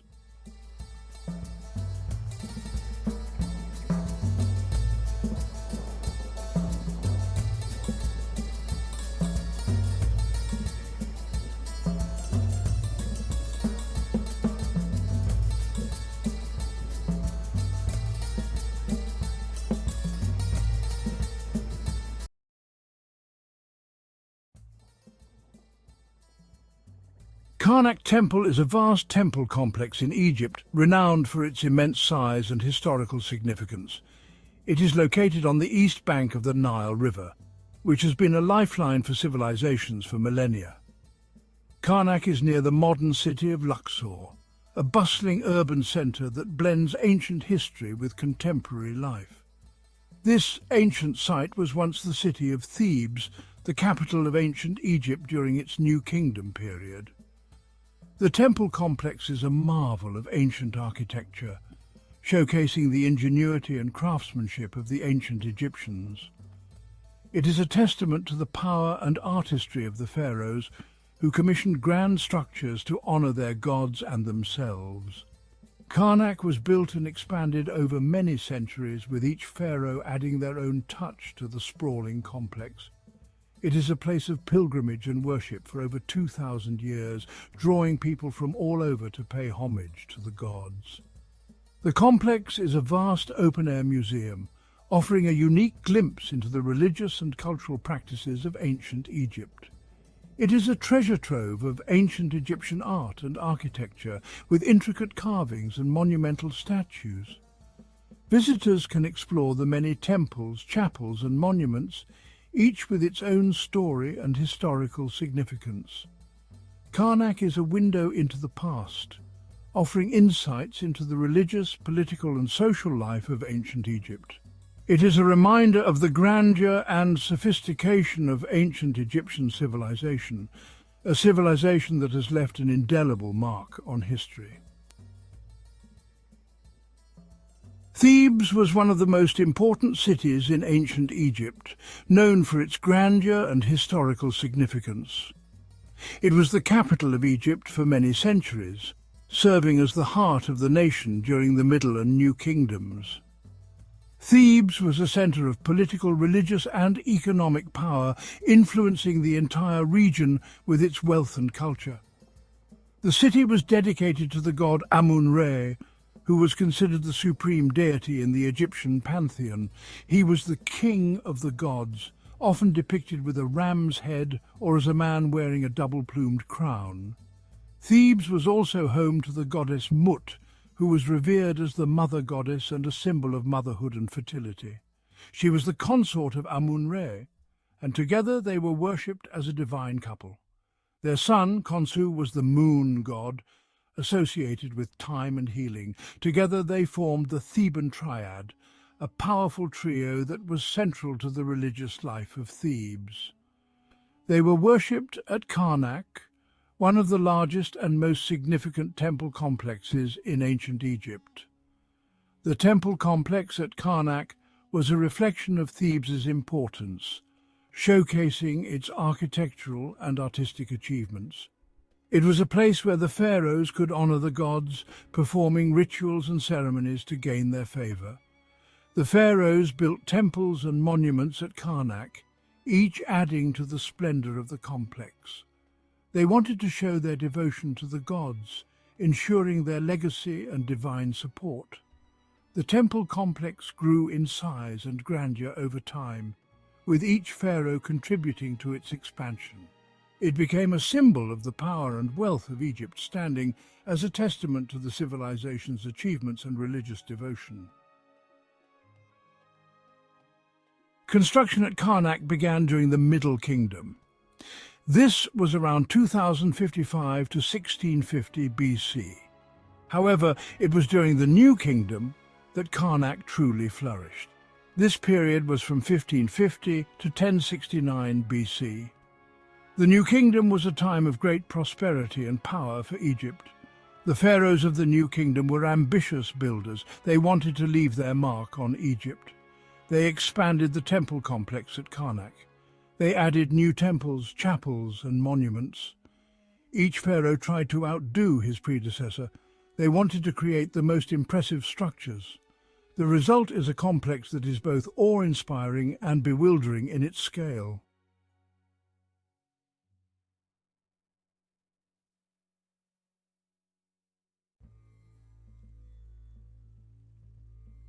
One of the most prolific builders at Karnak was the female pharaoh Hatshepsut. She ruled Egypt from 1478 to 1458 BC. Hatshepsut was a powerful and ambitious ruler.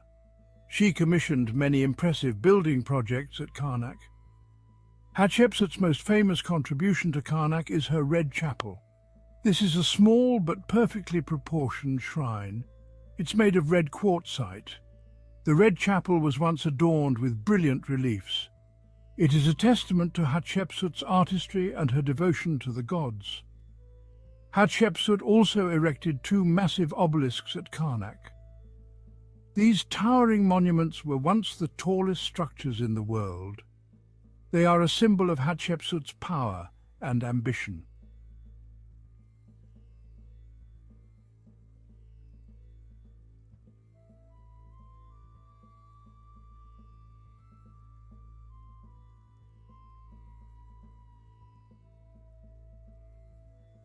The Great Hypostyle Hall is one of the most impressive structures at Karnak. This architectural marvel stands as a testament to the ingenuity and ambition of ancient Egyptian builders. It is a massive hall supported by 134 columns, each one towering over visitors and creating a forest of stone that stretches towards the sky. The hall covers an area of 5,000 square meters, making it one of the largest religious spaces ever constructed in the ancient world. It is big enough to hold 10 cathedrals, a fact that underscores its immense scale and the grandeur of its design. The hypostyle hall was built by the pharaoh Seti I, who initiated its construction as part of his grand vision for the Karnak Temple complex.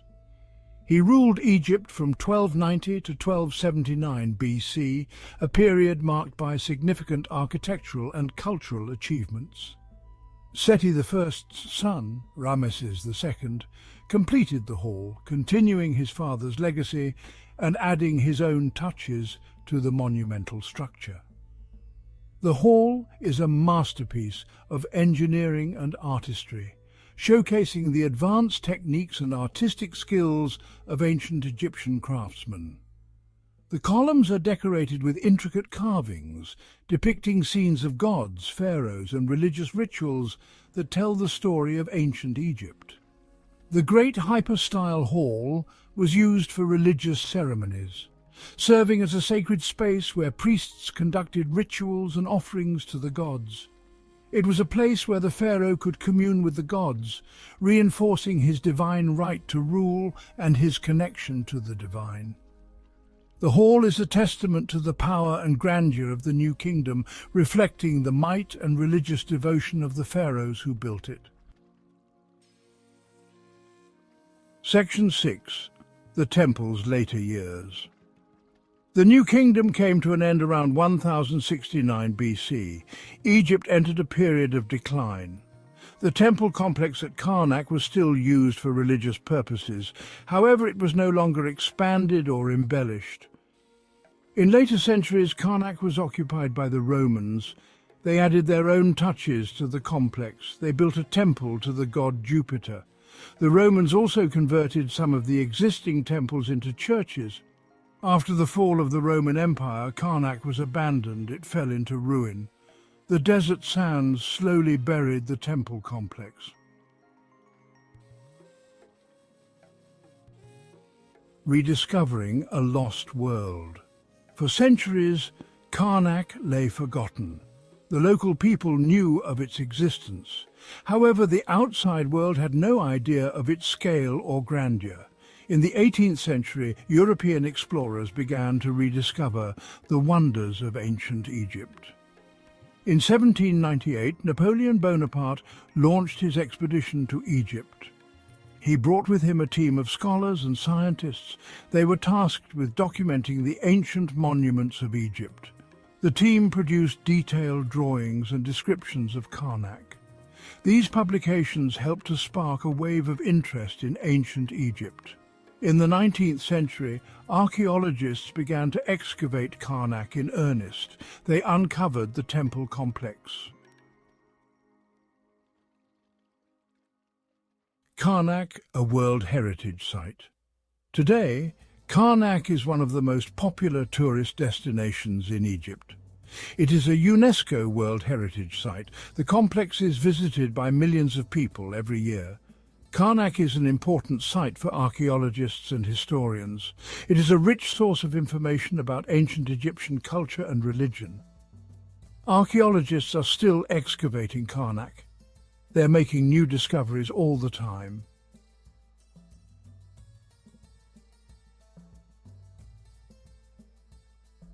The Karnak Temple complex is a timeless wonder. It is a testament to the ingenuity, artistry, and devotion of the ancient Egyptians. Karnak is a place of pilgrimage, worship, and wonder for over 2,000 years. It continues to inspire us today. As the sun sets over Karnak, it casts long shadows over the ancient stones. It is a reminder of the passage of time. Karnak is a place where the past feels very much alive. It is a place where we can connect with the ancient world.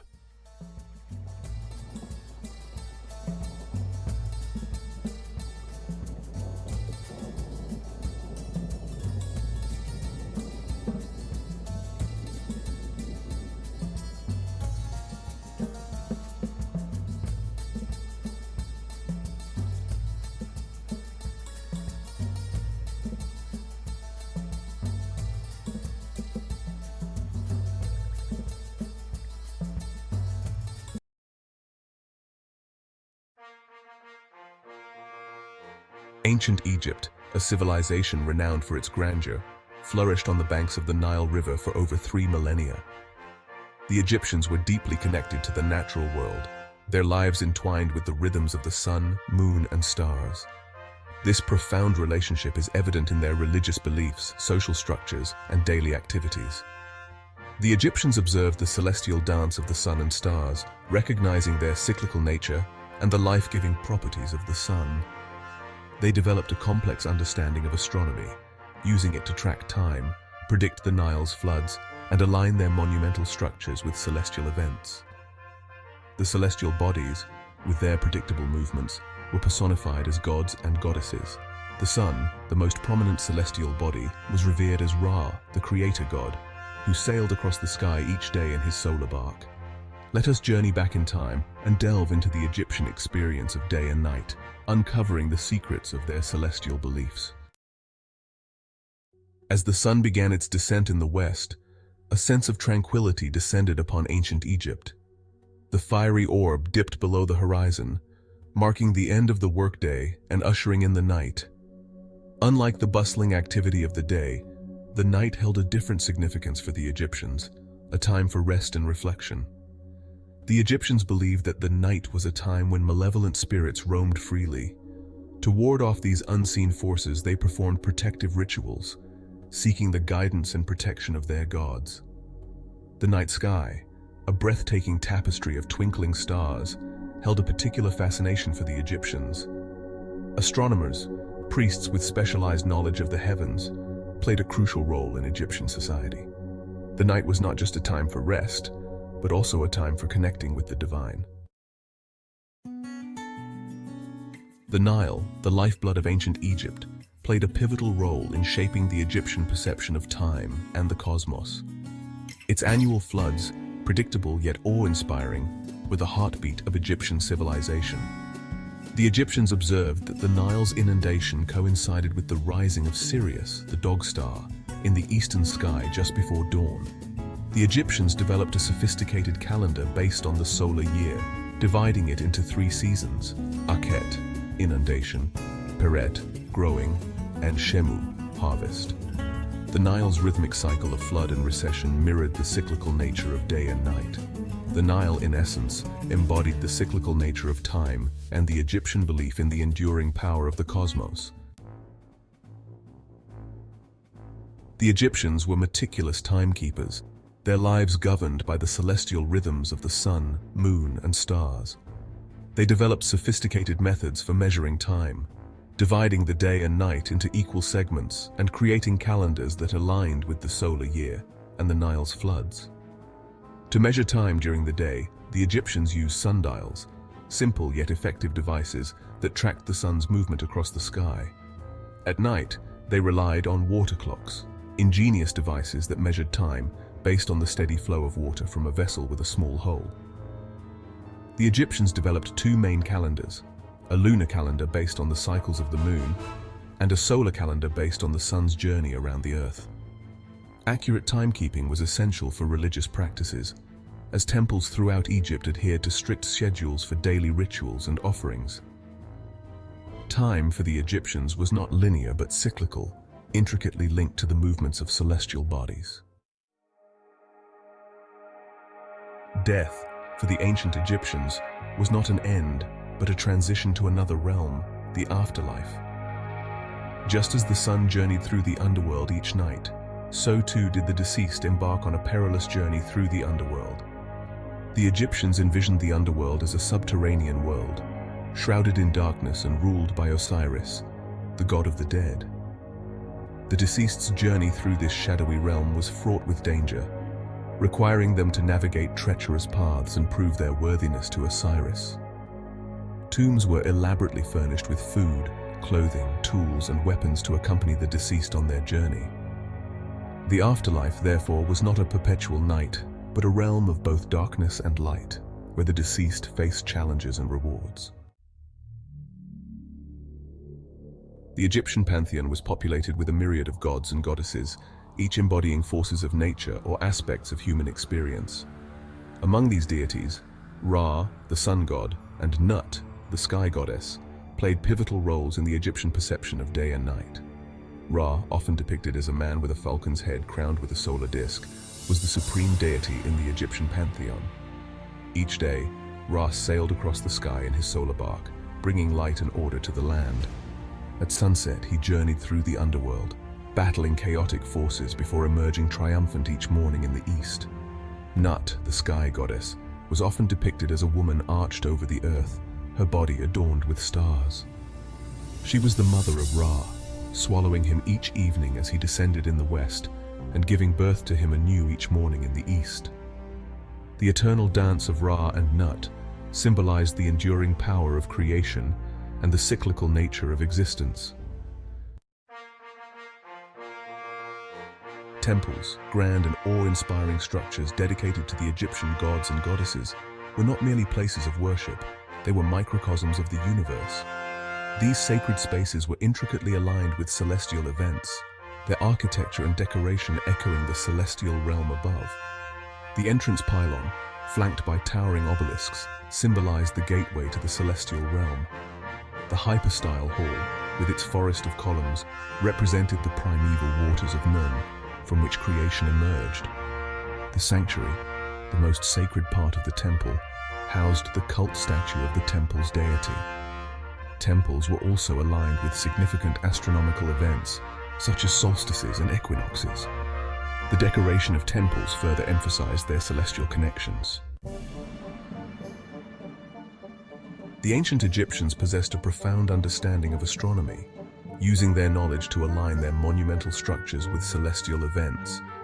Pyramids, the most iconic of all Egyptian monuments, were not randomly placed, but carefully oriented to the cardinal directions.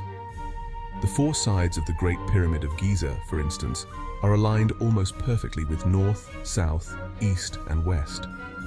Temples were also aligned with significant astronomical events, such as solstices and equinoxes.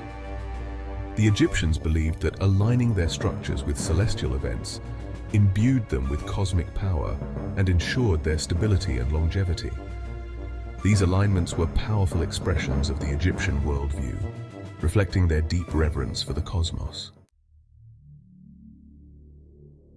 The ancient Egyptians lived in a world deeply intertwined with the rhythms of nature, their lives governed by the cyclical dance of day and night. Their perception of these cycles was not merely functional, but deeply spiritual. Their meticulous timekeeping practices, their alignment of monuments with celestial events, and their elaborate funerary rituals all point to a civilization deeply aware of its place in the grand scheme of the cosmos. The Egyptian fascination with day and night, with the cyclical nature of time and the eternal dance of celestial bodies, continues to captivate us today. The Egyptians, in essence, left behind an enduring legacy, reminding us of the power of observation and the timeless allure of the cosmos.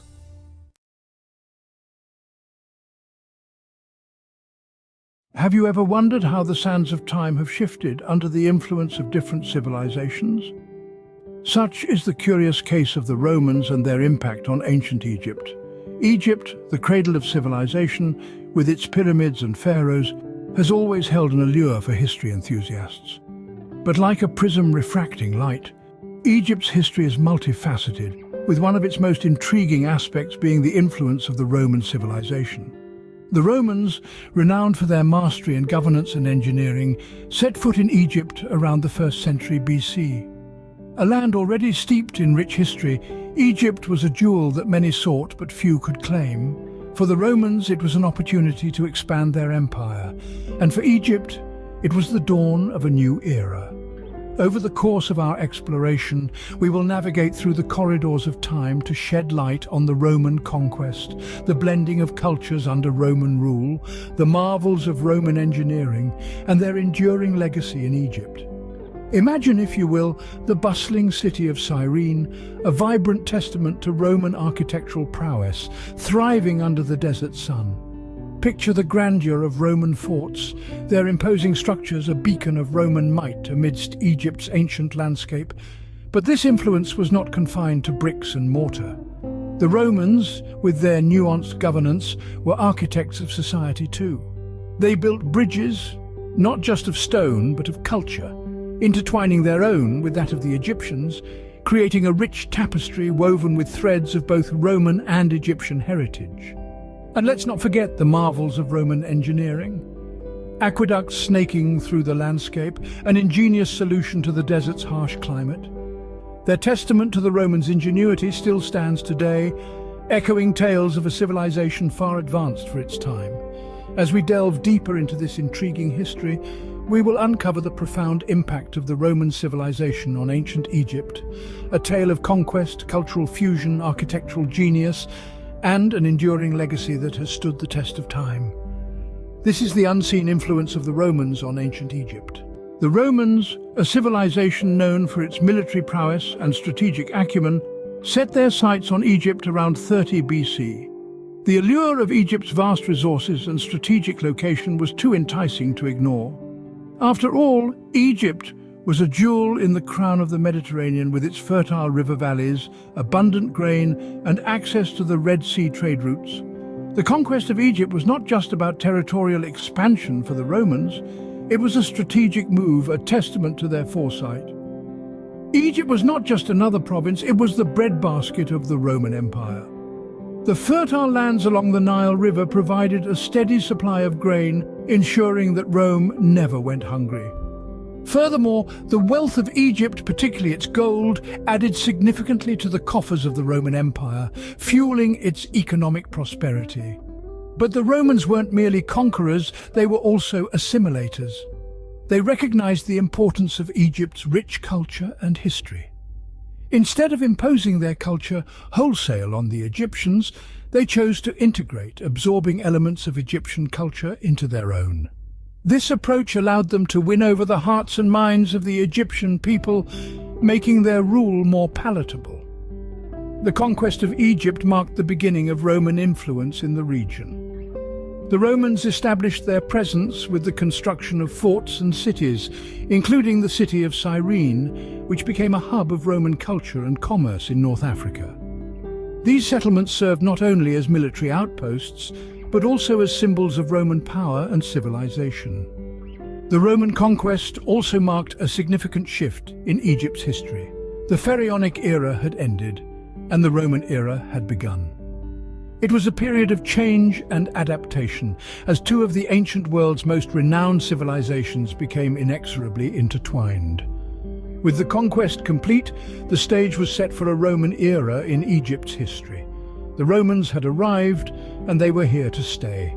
Their influence would permeate every aspect of Egyptian life, from its culture to its architecture, leaving an indelible mark on the land of the pharaohs. Under Roman rule, Egypt experienced a fusion of cultures that shaped its future. The Roman conquest of Egypt in 30 BC was not just a political takeover, but a significant cultural merger that forever altered the course of Egyptian history. This period was marked by a fascinating blend of Roman and Egyptian cultures, creating a unique societal tapestry that still resonates today. The Romans, renowned for their administrative efficiency, brought about significant societal changes. They introduced their language Latin, but also allowed the use of Greek and Egyptian, acknowledging the importance of cultural diversity. This linguistic coexistence is a testament to the Romans' pragmatic approach, allowing for smoother administration and better communication with the locals. In the realm of religion, the Romans displayed remarkable adaptability. They embraced Egyptian gods, incorporating them into their pantheon, thus creating a hybrid religious system. The Roman emperor, seen as a divine entity in Rome, was also portrayed as a pharaoh in Egyptian contexts, further exemplifying this cultural synthesis. The Romans also respected and adopted the Egyptian tradition of mummification, a practice associated with the journey to the afterlife. This adoption illustrates the Romans' willingness to integrate local customs into their own, a strategy that undoubtedly helped in maintaining peace and stability. Politically, the Romans recognized the value of the existing Egyptian administrative structures and, rather than dismantling them, chose to adapt and build upon them. While the Romans brought their own laws and governance style, they also incorporated Egyptian legal traditions, creating a blended system that was both effective and accepted by the locals. Under Roman rule, Egypt became a melting pot of cultures, a place where Roman and Egyptian traditions coexisted and even merged. The Romans' pragmatic approach to ruling, their willingness to adapt, and their respect for the existing culture resulted in a unique societal blend, a fusion that enriched both societies. The Roman rule had firmly woven itself into the fabric of Egyptian society, leaving an indelible mark. The Romans were renowned for their engineering prowess, and Egypt was no exception to their architectural marvels. When we delve into the annals of history, we find that Roman engineering left an indelible mark on the landscape of Egypt. This influence is evident in the remarkable structures that withstood the test of time, echoing the grandeur of Rome even in the heart of the desert. One of the most fascinating examples of Roman engineering in Egypt is the aqueducts. These ingenious structures were designed to transport water from the Nile to the arid regions of the country. The Romans applied their knowledge of hydraulics to master the art of moving water across great distances, using gravity as their ally. They built aqueducts with such precision that even after 2,000 years, some of these structures remain functional. Just as impressive are the Roman bridges scattered across Egypt. These bridges were not just feats of engineering, they were strategically placed to facilitate trade and communication. The Romans harnessed the power of arches, a design still used in modern bridges, to create sturdy, reliable structures that could bear the weight of heavy traffic. But the epitome of Roman influence in Egypt can be seen in the city of Cyrene. Nestled in the Libyan desert, Cyrene was once a vibrant Roman city, brimming with grand architecture. The city was a fusion of Egyptian and Roman cultures, reflected in its many monuments. The Romans adorned Cyrene with a grand amphitheatre, a testament to their love for the arts, and bathhouses that showcased their innovative heating systems. The city was also home to the Temple of Zeus, a colossal structure that rivaled the Parthenon in Athens. This temple, built in the Corinthian style, with its fluted columns and ornate friezes, is a testament to the architectural prowess of the Romans. The Roman engineering marvels in Egypt were not just structures of stone and mortar. They were symbols of the empire's might, the physical embodiment of their knowledge and creativity. Even today, these structures inspire awe and admiration, reminding us of a time when Rome's influence stretched across the known world. These architectural wonders stand as a testament to the Roman influence that pervaded Egypt. Even as empires rise and fall, their legacies continue to echo through the ages. The Roman Empire was no exception. Its influence on ancient Egypt was profound, and its imprint can still be seen today. The Romans, with their superior military tactics and engineering prowess, built numerous forts across Egypt. These forts served not just as defensive structures, but also as important trade and administrative centers. One could say that these forts were the backbone of Roman rule in Egypt, facilitating control over the vast desert landscapes and the bustling Nile River. But the Romans didn't just bring their military might to Egypt, they brought their culture too. The Romans, being pragmatic as they were, did not seek to erase the existing Egyptian culture, but rather chose to integrate it with their own. This integration led to a fascinating blend of Roman and Egyptian cultural elements, visible in the architecture, art, and even religious practices of the time. The city of Cyrene stands as a testament to this blend of cultures, with its Roman-styled buildings adorned with Egyptian symbols and motifs. The Roman influence also extended to the governance of Egypt.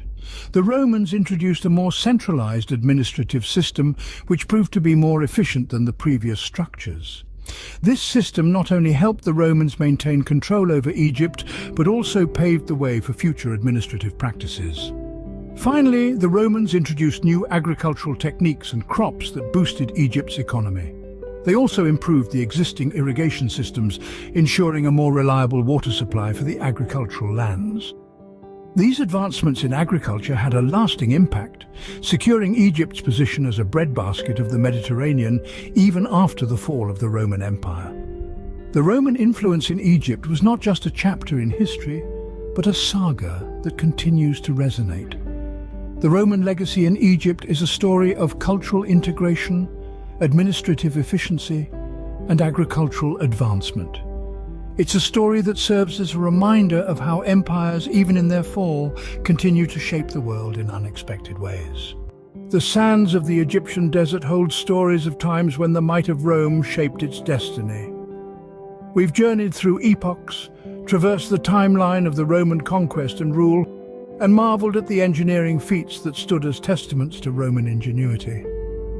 We've explored the harmonious blend of cultures that resulted from the Roman reign in Egypt, and how their legacy still lingers in the windswept landscapes of this ancient land.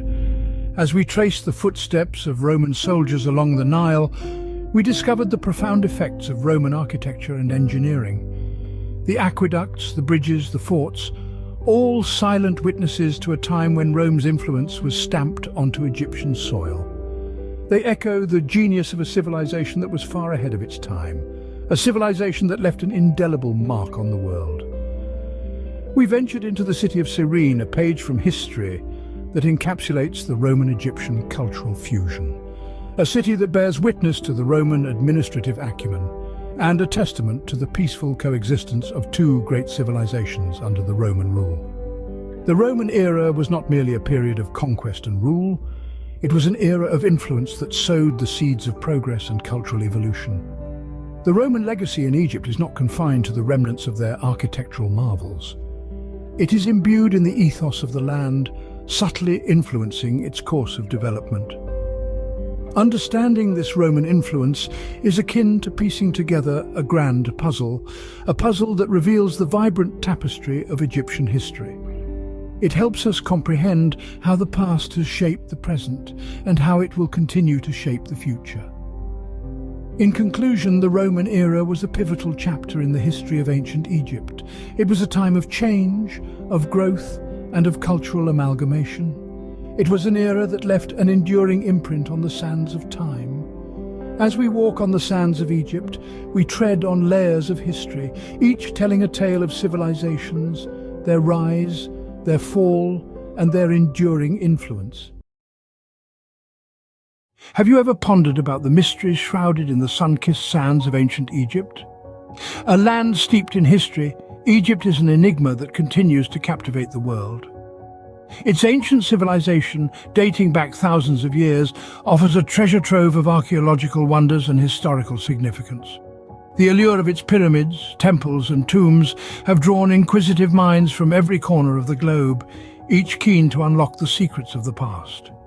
We will traverse the land of the pharaohs, discovering the architectural marvels of Giza, the enigmatic Sphinx, the royal tombs in the Valley of the Kings, the Grand Temple of Karnak, and the awe-inspiring Abu Simbel.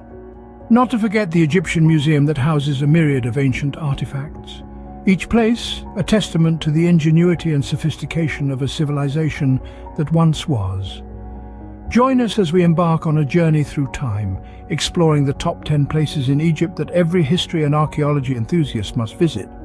What would a voyage to Egypt be without beholding the grandeur of the pyramids of Giza? More than just colossal gravestones, these pyramids are a profound testament to the ancient Egyptians' architectural genius, their understanding of mathematics, and their deep fascination with the cosmos. Constructed around 4,500 years ago, these structures were designed as eternal resting places for pharaohs, the god-kings of their time. The largest of these, the Great Pyramid, was built for the pharaoh Khufu and comprised of over 2 million stone blocks. These pyramids also served as a celestial map, their precise alignment with the stars of Orion's belt reflecting the ancient Egyptians' belief in the pharaoh's divine ascension to the heavens. Their construction remains a mystery that continues to baffle the brightest minds. With no evidence of advanced tools or machinery, the sheer scale and precision of these structures are a marvel to behold. The pyramids of Giza, standing tall as a testament to ancient Egypt's architectural prowess and understanding of mathematics and astronomy. A stone's throw away from the pyramids, the Great Sphinx guards the Giza Plateau. This colossal statue, carved from a single piece of limestone, is a testament to the grandeur and mystery of ancient Egyptian civilization. The Sphinx, with the body of a lion and the head of a human, stretches over 200 feet in length and stands over 60 feet high. Its origins are shrouded in mystery, sparking debates amongst historians and archaeologists. Some believe it was built by the pharaoh Khafra around 2500 BC, while others suggest it may be far older. Its purpose, too, is a subject of speculation. Was it a celestial marker, a guardian of the sacred Giza Plateau, or a monument to a god? The Sphinx has weathered time and the elements, its features eroded, yet its imposing presence remains. The Sphinx, an enduring enigma, continues to captivate archaeologists and history buffs alike. Now we journey to the Valley of the Kings, the final resting place of Egypt's pharaohs. Tucked away in the heart of the Theban hills, this valley is a sacred cradle of history, a place where the sun sets on the glorious reigns of pharaohs. It was here, in this royal burial ground, that archaeologists unmasked the secrets of ancient Egyptian civilization. The discovery of the valley was a monumental leap for archaeology, a portal into the past that revealed the regal splendor of the New Kingdom era. Within the valley's depths lay a labyrinth of tombs, each a sanctuary for the royal dead. Among them, the tomb of Tutankhamun, the boy king, stands out. Unearthed intact, it unveiled a treasure trove of artifacts, casting light on the life and death of the young pharaoh. The Valley of the Kings, a silent witness to the opulence and power of the pharaohs.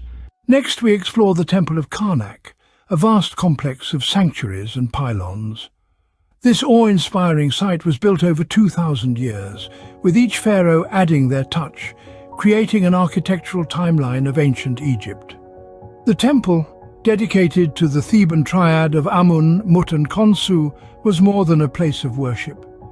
It was the heart of Egypt's religious life, a vibrant city of priests.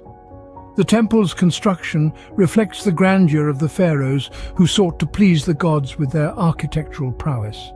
Every stone, every statue, every obelisk stands as a testament to their devotion. The hypostyle hall, with its towering columns reaching towards the heavens, is a sight to behold, symbolizing the reeds of the primordial mound, where Amun, the king of gods, first appeared. The Temple of Karnak, a magnificent tribute to the gods of ancient Egypt, a place where the divine met the terrestrial, where the gods walked among mortals, and where history was etched in stone. As we journey further south, we are greeted by the colossal statues of Abu Simbel.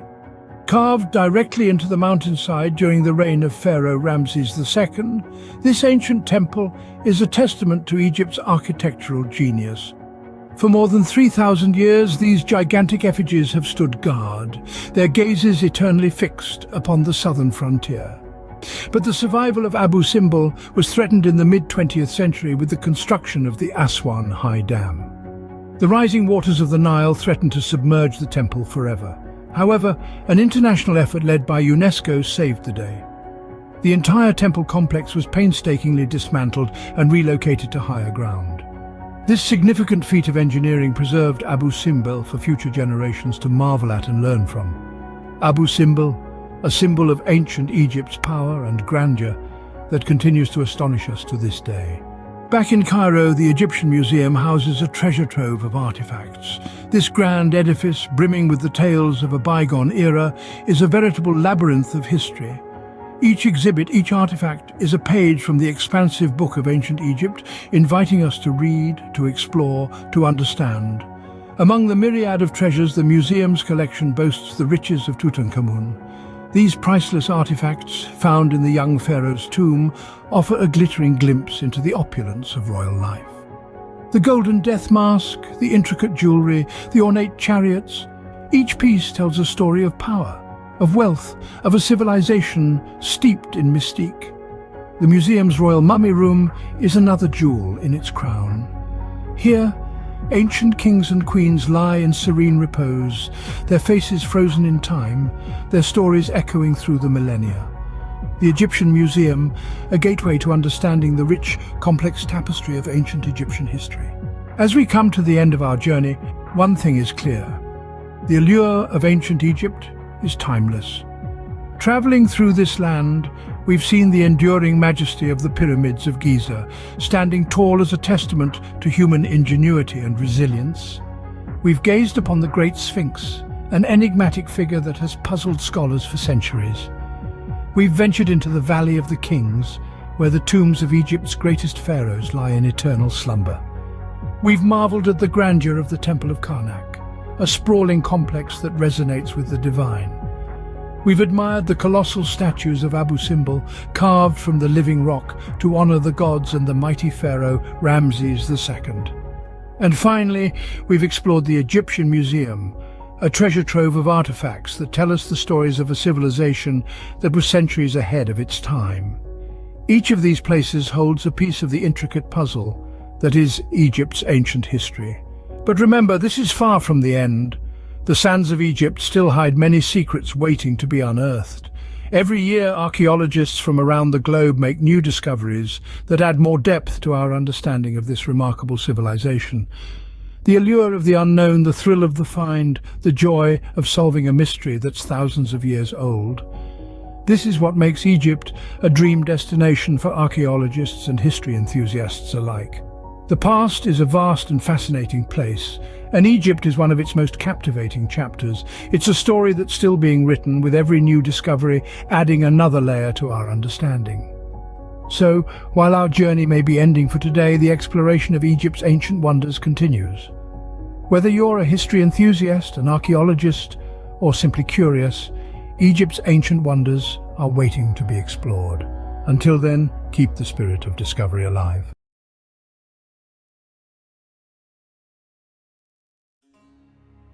Ancient Egyptian society, though often viewed through the lens of pharaohs and pyramids, was deeply rooted in the family unit.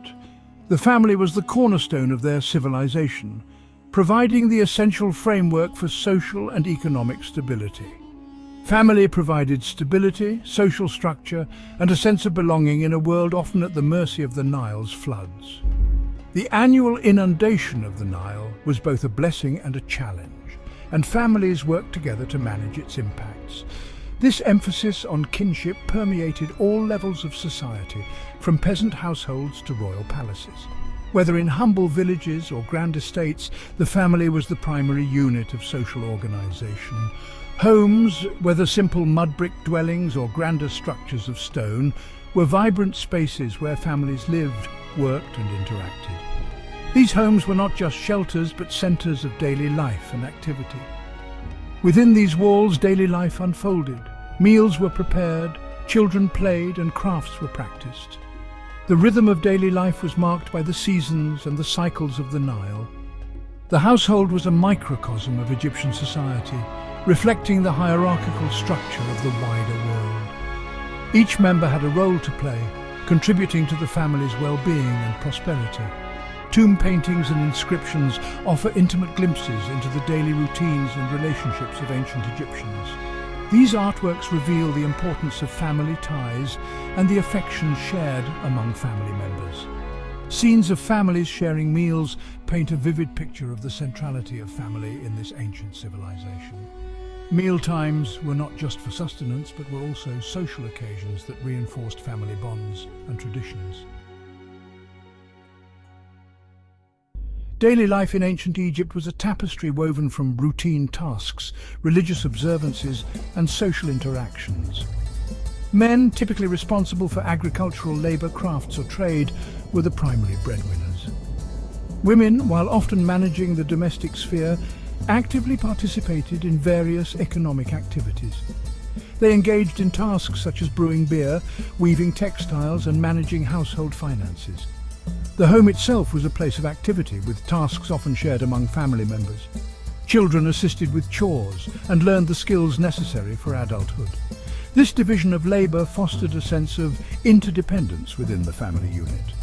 The household reflected the importance of order, balance, and shared responsibility. Contrary to popular belief, ancient Egyptian women enjoyed a surprising degree of legal and economic independence. They could own property, engage in business transactions, and even represent themselves in court. Women held positions of respect within the family structure. Mothers were highly revered, and their influence was significant. While women possessed legal rights and societal respect, their lives were still shaped by gender roles within the patriarchal structure. The realities of daily life, childbirth, and societal expectations influenced their experiences. From fields to palaces, social stratification and daily life. Ancient Egyptian society was highly stratified, with a clear hierarchy influencing every aspect of life. At the apex stood the pharaoh, followed by priests, nobles, and high-ranking officials. These individuals enjoyed lives of privilege, inhabiting opulent homes and wielding considerable power. Commoners, who constituted the vast majority, led more modest lives. Despite disparities in wealth and status, shared religious beliefs and cultural practices united Egyptians across social strata. All Egyptians venerated the same gods, observed similar funerary rituals, and shared a common cultural identity. The ties that bind marriage, family, and inheritance. In ancient Egypt, the bonds of marriage, family, and inheritance were deeply intertwined, forming the bedrock of society. Marriage in ancient Egypt was primarily a social and economic contract, ensuring the continuation of the family line. These unions were meticulously documented, often involving detailed contracts that outlined the responsibilities and expectations of both parties.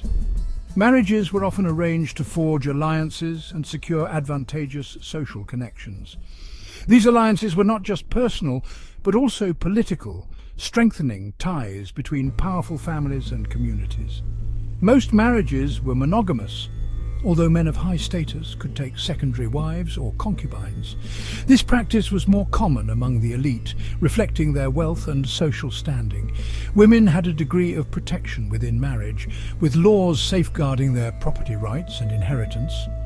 These laws ensured that women could maintain some level of independence and security even within a patriarchal society. Divorce was a possibility for both men and women, albeit with certain social and economic consequences. The process could be complex, often involving negotiations over property and custody of children. Children were highly valued, and families celebrated their arrival with joy. The birth of a child was seen as a blessing, and elaborate ceremonies were often held to mark the occasion. Parents doted on their children, providing them with toys, games, and affection. This nurturing environment was crucial for the child's development and future role in society. Inheritance played a crucial role, typically passing through the male line, with sons inheriting from their fathers. This ensured the continuity of the family name and the preservation of wealth and property. Daughters could inherit property, and in some cases even the throne, if there were no male heirs. This was particularly true in royal families, where the absence of a male heir could lead to a daughter ascending to power, ensuring the stability of the dynasty. Furnishing the past homes and possessions, the homes of ancient Egyptians, whether modest mud brick dwellings or grand estates, were spaces where daily life unfolded. These homes were not just shelters, but the heart of family life, where traditions and daily routines were carried out. Most homes were designed around a central courtyard, providing light and ventilation. This architectural feature was crucial in the hot climate, ensuring that the living spaces remained cool and comfortable. This open space often served as an extension of the living area where families gathered for meals and socializing. It was a place for children to play, for adults to work, and for everyone to relax and enjoy each other's company. Furniture was typically simple and functional, with wooden frames covered with woven mats for beds. These beds provided a basic yet comfortable place to rest after a day's work. Chests and boxes stored clothing and personal belongings, while pottery vessels held food and drink. These storage solutions were essential for keeping the home organized and ensuring that daily necessities were easily accessible. Wealthier homes had brightly colored paintings depicting scenes from daily life and religious rituals. These artworks added a touch of elegance and reflected the homeowner's taste and social status. These murals beautified the home and served as visual reminders of the homeowner's status and beliefs. They often depicted gods, goddesses, and significant events, reinforcing the cultural and religious values of the time. The possessions found in Egyptian homes provide valuable insights into the lifestyles and beliefs of the people who lived in them. From everyday items to decorative pieces, each object tells a story about the ancient Egyptians' way of life, their values and their aspirations. A child's world upbringing and education in the Nile Valley. Childhood in ancient Egypt was a crucial period of preparation for adulthood. Children were nurtured in environments where they were taught the skills and values essential for their future roles in society. Education was highly valued, with literacy seen as a mark of social distinction. Boys from wealthy families often received formal education at temple schools, learning to read and write hieroglyphs. Girls were educated at home in domestic skills like weaving and managing the household. Play was an integral part of childhood, with children engaging in a variety of games and activities. The transition to adulthood was marked by rituals and ceremonies, signifying readiness for marriage, family, and societal contributions. Our understanding of ancient Egyptian family life has been shaped by centuries of scholarship and archaeological discoveries. The Victorian era often projected its own values onto the past, interpreting ancient Egyptian society through a lens of patriarchy. As archaeological evidence has accumulated, our understanding of gender roles and family dynamics has become more nuanced. Legal documents, tomb inscriptions, and artistic representations depicting women in positions of authority have challenged traditional interpretations. By acknowledging the diversity of human experience, we gain a more accurate understanding of the past.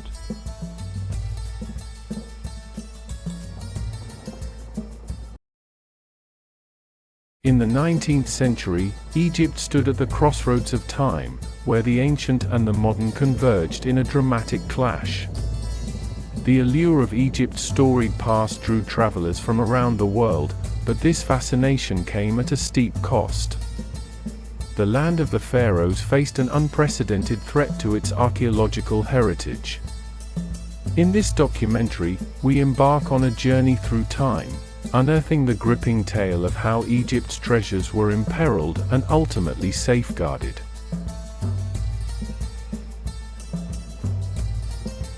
As the 19th century unfolded, Egypt's archaeological heritage found itself under siege. The lure of quick fortunes drove Egyptians and foreigners alike to ransack the sacred sites that held the secrets of ancient Egypt. Artifacts, coveted for their historical and monetary value, were pilfered, and the very monuments that had stood for millennia were desecrated. The lucrative antiquities trade led to the widespread quarrying of stones from ancient structures, further eroding Egypt's cultural legacy. Ancient mud bricks known as sebaq became a commodity, stripped from historical sites and repurposed for everyday construction. It was a time of profound peril for Egypt's rich history. In 1858, a pivotal moment in Egypt's history unfolded, when the Viceroy of Egypt recognized the urgent need to protect his nation's archaeological treasures. He took the momentous step of establishing the Antiquities Service, marking the birth of organized conservation efforts in Egypt. Supported by a dedicated team of foreign scholars, Auguste Mariette emerged as a stalwart guardian of Egypt's heritage.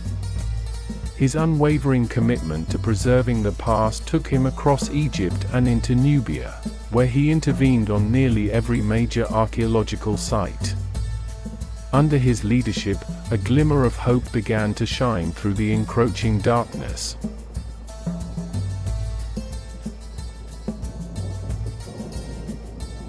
Auguste Mariette was acutely aware of the need to safeguard Egypt's unearthed artifacts within its borders.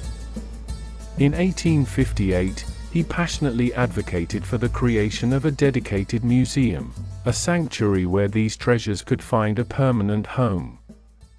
This museum would go on to become the illustrious Egyptian Museum, now renowned worldwide. Inside its hallowed halls, countless artifacts from Egypt's past are carefully preserved, a testament to Mariette's vision and the enduring importance of Egypt's historical legacy.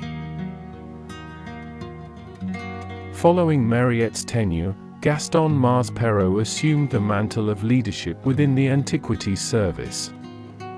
Under his guidance, the service expanded and underwent critical reforms.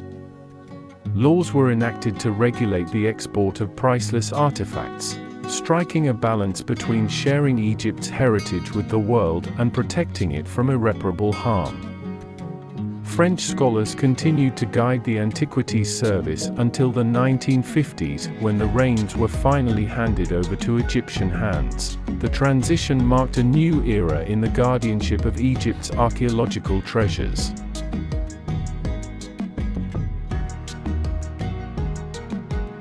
As the 19th century gave way to the 20th, Egyptology emerged as a recognized discipline within both private institutions and learned societies. Among its luminaries was Jean-Claude Golvin, a French architect, archaeologist, and researcher whose passion lay in the artistic reconstruction of ancient Egyptian cities and monuments. Golvin's work was nothing short of mesmerizing, encompassing over 800 meticulously detailed drawings. His 3 volumes on the reconstitution of ancient Egypt continue to grace books and museums worldwide, immortalizing the grandeur of Egypt's past for generations to come.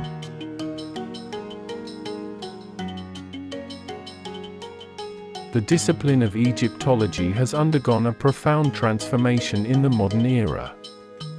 No longer solely focused on retrieving or inspiring artifacts, Egyptologists have shifted their gaze toward expanding the body of knowledge surrounding ancient Egypt. While excavations in the field continue to be vital, much of Egyptology's progress now unfolds within the quiet confines of libraries and archives. the exploration of ancient texts, historical records, and scientific analysis has become just as crucial as physical excavation, offering new dimensions to our understanding of Egypt's history.